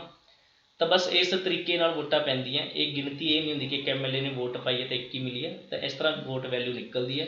ਫਿਰ ਉਸ ਤੋਂ ਬਾਅਦ ਕੀ ਹੁੰਦਾ ਹੈ, ਉਸ ਤੋਂ ਬਾਅਦ ਜਿਹੜੇ ਮੰਨ ਲਓ 3 ਕੈਂਡੀਡੇਟ ਖੜੇ ਸੀ, ਤਾਂ ਇੱਥੇ ਨਾ ਪ੍ਰੈਫਰੈਂਸ ਦੇਣੀ ਹੁੰਦੀ ਹੈ ਵੀ ਮੰਨ ਲਓ ਇੱਕ A ਨਾਮ ਦਾ, ਇੱਕ B ਨਾਮ ਦਾ, ਇੱਕ C ਨਾਮ ਦਾ। ਤੇ ਇੱਕ ਚੀਜ਼ ਯਾਦ ਰੱਖਿਓ, ਜਿਹੜੀ ਵੋਟ ਪਾਣੀ ਹੁੰਦੀ ਹੈ ਨਾ ਉਹ ਤਿੰਨਾਂ ਨੂੰ ਪ੍ਰੈਫਰੈਂਸ ਦੇਣੀ ਹੁੰਦੀ ਵੀ ਪਹਿਲੀ ਪ੍ਰੈਫਰੈਂਸ ਉਹਨੇ ਕਿਹਨੂੰ ਦੇਣੀ ਹੈ, ਦੂਸਰੀ ਉਹਨੇ ਕਿਹਨੂੰ ਦੇਣੀ ਅਤੇ ਤੀਸਰੀ ਕਿਹਨੂੰ ਦੇਣੀ। ਅਗਰ ਉਹਨੇ ਇੱਕ ਪ੍ਰੈਫਰੈਂਸ ਦੇ ਦਿੱਤੀ, 2 ਨੂੰ ਦਿੱਤੀ ਨਹੀਂ ਤਾਂ ਉਹਦੀ ਵੋਟ ਰੱਦ ਹੋ ਜਾਊਗੀ। ਯਾਨੀ ਕਿ ਆਪਣੇ MLA ਨੇ ਕੋਈ ਇਹੋ ਜਿਹੀ ਗਲਤੀ ਕਰਤੀ ਤਾਂ ਸਮਝ ਲਓ 116 ਵੋਟਾਂ ਦਾ ਨੁਕਸਾਨ ਹੋ ਗਿਆ, ਠੀਕ ਹੈ। ਅਗਰ ਜਿਵੇਂ ਆਪਾਂ ਪੰਜਾਬ 'ਚ ਦੇਖਿਆ ਨਾ, ਯੂਨੀਵਰਸਿਟੀ ਦੇ ਸੈਨੇਟ ਦੇ ਇਲੈਕਸ਼ਨ ਹੁੰਦੇ ਆ, ਪਰ ਹਾਲਾਂਕਿ ਸੈਨੇਟ ਦੇ ਇਲੈਕਸ਼ਨ 'ਚ ਇਹ ਹੁੰਦਾ ਅਗਰ ਤੁਸੀਂ ਮੰਨ ਲਓ ਫਸਟ ਪ੍ਰੈਫਰੈਂਸ ਕਿਸੇ ਨੂੰ ਦਿੱਤੀ ਤਾਂ ਸੈਕਿੰਡ ਥਰਡ ਭਾਵੇਂ ਤੁਹਾਡੀ ਮਰਜ਼ੀ ਦਿਓ ਨਾ ਦਿਓ, ਪਰ ਵੋਟ ਵੈਲਿਡ ਮੰਨੀ ਜਾਊਗੀ। ਪਰ ਇੱਥੇ ਨਹੀਂ ਹੈ, ਇੱਥੇ ਅਗਰ ਇੱਕ ਨੂੰ ਵੀ ਪ੍ਰੈਫਰੈਂਸ ਨਹੀਂ ਦਿੱਤੀ ਨਾ ਤਾਂ ਵੋਟ ਤੁਹਾਡੀ ਰੱਦ ਹੋ ਜਾਊਗੀ, ਇਹ ਧਿਆਨ ਰੱਖਣਾ। ਹੁਣ ਕੀ ਸਿਸਟਮ ਹੈ, ਤਿੰਨੋਂ ਕੈਂਡੀਡੇਟ ਦੇ ਵਿੱਚ ਜਿਸ ਨੂੰ ਵੀ ਫਸਟ ਪ੍ਰੈਫਰੈਂਸ ਦੇ ਤੌਰ 'ਤੇ ਸਭ ਤੋਂ ਘੱਟ ਵੋਟਾਂ ਮਿਲੀਆਂ, ਉਹਦੀਆਂ ਵੋਟਾਂ ਦੇ ਵਿੱਚ ਜਿਹੜੀ ਸੈਕਿੰਡ ਪ੍ਰੈਫਰੈਂਸ ਉਹ ਬਾਕੀ ਦੇ 2 ਕੈਂਡੀਡੇਟ 'ਚ ਕਿਸੇ ਨੂੰ ਤਾਂ ਮਿਲੀ ਹੋਊਗੀ, ਉਹਦੇ 'ਚ ਵੰਡ ਦੇਣਗੇ। ਜਿਹਦਾ ਸੈਕਿੰਡ ਨੰਬਰ 'ਤੇ ਨਾਮ ਹੋਇਆ ਉਹਨਾਂ ਨੂੰ ਜਦੋਂ ਵੰਡ ਦੇਣਗੇ, ਫਿਰ ਉਹਨਾਂ ਦੇ ਵਿੱਚੋਂ ਦੇਖਣਗੇ ਹੁਣ ਸਾਰੀਆਂ ਵੋਟਾਂ 'ਚ ਪਹਿਲੇ ਨੰਬਰ 'ਤੇ ਕੌਣ ਹੈ, ½ + 1 ਭਾਵੇਂ ਲਈਆਂ ਹੁਣ ਕਿਸੇ ਨੇ, ਕੌਣ ਜ਼ਿਆਦਾ ਵੋਟਾਂ ਲੈ ਰਿਹਾ ਤਾਂ ਉਸ ਨੂੰ ਜਿਹੜਾ ਕੀ ਹੈ ਜੇਤੂ ਕਰਾਰ ਦੇ ਦਿੱਤਾ ਜਾਂਦਾ। ਇਸ ਤਰੀਕੇ ਨਾਲ ਸਾਡਾ ਰਾਸ਼ਟਰਪਤੀ ਬਣਦਾ। ਬਾਕੀ ਮੈਂ ਉਮੀਦ ਕਰਦਾ ਬਿਨਾਂ ਲਿਖੇ ਹੋਏ ਤੁਹਾਨੂੰ ਸਮਝਾਇਆ। ਅਗਰ ਨਹੀਂ ਸਮਝ ਆਉਂਦੀ ਹੈ ਤਾਂ ਮੈਂ ਰਿਕੁਐਸਟ ਕਰੂੰਗਾ ਕਿ ਬੈਕ ਕਰਕੇ ਦੇਖ ਲਓ, 2 ਵਾਰੀ ਸੁਣ ਲਓ, 3 ਵਾਰੀ ਸੁਣ ਲਓ, 4 ਵਾਰੀ ਸੁਣ ਲਓ, ਤੁਹਾਨੂੰ ਸਮਝ ਜ਼ਰੂਰ ਆ ਜਾਏਗੀ। ਅਗਰ ਹੋ ਸਕੇ ਤਾਂ ਕਾਪੀ ਪੈਨ ਲੈ ਕੇ ਵੀ ਤੁਸੀਂ ਜਿਹੜਾ ਉਹ ਥੋੜ੍ਹਾ ਨੋਟ ਕਰ ਲਓਗੇ, ਠੀਕ ਹੈ। ਇੱਕ ਚੀਜ਼ ਯਾਦ ਰੱਖਿਓ, ਹੁਣ ਨਾ ਰਾਸ਼ਟਰਪਤੀ ਦਾ ਇਲੈਕਸ਼ਨ ਹੋਏਗਾ ਅਤੇ ਉਹਦੇ ਵਿੱਚ ਤੁਸੀਂ ਥੋੜ੍ਹਾ ਧਿਆਨ ਰੱਖਿਓ, ਠੀਕ ਹੈ। ਤੁਹਾਨੂੰ ਆਪਣੇ ਆਪ ਸਮਝ ਆ ਜਾਏਗਾ ਕਿ ਕੀ ਹੈ। ਬਾਕੀ ਮੈਂ ਇਹਦੇ ਬਾਰੇ ਜਿਹੜਾ ਅਲੱਗ ਤੋਂ ਵੀ ਤੁਹਾਨੂੰ ਕੋਈ ਥੋੜ੍ਹੀ ਜਿਹੀ ਕੋਈ 5-7 ਮਿੰਟ ਦੀ ਹੈ ਨਾ ਵੀਡੀਓ ਬਣਾ ਕੇ ਲਿਖ ਕੇ ਜਿਹੜਾ ਕੀ ਹੈ ਉਹ ਇੱਕ ਵਾਰੀ ਸਮਝਾ ਦੂੰਗਾ। ਇਹ ਸਿਰਫ ਇੱਥੇ ਮੈਂ ਤਾਂ ਸਮਝਾ ਰਿਹਾ ਸੀ ਕਿ ਵੀ ਆਹ ਚੀਜ਼ ਰਹਿ ਨਾ ਜਾਵੇ। ਅਗਰ ਕੋਈ 2 ਵੀਡੀਓ ਨੂੰ ਰਾਸ਼ਟਰਪਤੀ ਨੂੰ ਅਗਰ 2 ਵੀਡੀਓ 'ਚ ਕਰਨਾ ਚਾਹੁੰਦਾ ਤਾਂ ਉਹ ਕਰ ਸਕਦਾ ਹੈ ਨਾ, ਤਾਂ ਮੈਂ ਇੱਥੇ ਓਰਲੀ ਥੋੜ੍ਹਾ ਜਿਹਾ ਸਮਝਾਤਾ। ਬਾਕੀ ਜਿਹੜਾ ਹੈਗਾ ਇਹਦੇ ਲਈ ਮੈਂ 5-7 ਮਿੰਟ ਦੀ ਜਿਹੜੀ ਵੀ ਵੀਡੀਓ ਹੋਈ ਅੱਡ ਤੋਂ ਬਣਾ ਦੂੰਗਾ, ਠੀਕ ਹੈ। So thank you so much watching this video. ਅਤੇ ਪਲੀਜ਼ ਸ਼ੇਅਰ ਜ਼ਰੂਰ ਕਰ ਦਿਓ, ਸਬਸਕ੍ਰਾਈਬ ਜ਼ਰੂਰ ਕਰ ਦਿਓ ਅਤੇ ਬੈਲ ਆਈਕਨ ਆਪਦੇ ਲਈ ਜ਼ਰੂਰ ਦਬਾ ਲਿਓ ਤਾਂ ਕਿ ਤੁਹਾਨੂੰ ਹਰ ਵੀਡੀਓ ਦਾ ਜਿਹੜਾ ਨੋਟਿਸ ਉਹ ਮਿਲਦਾ ਰਹੇ। Thank you so much.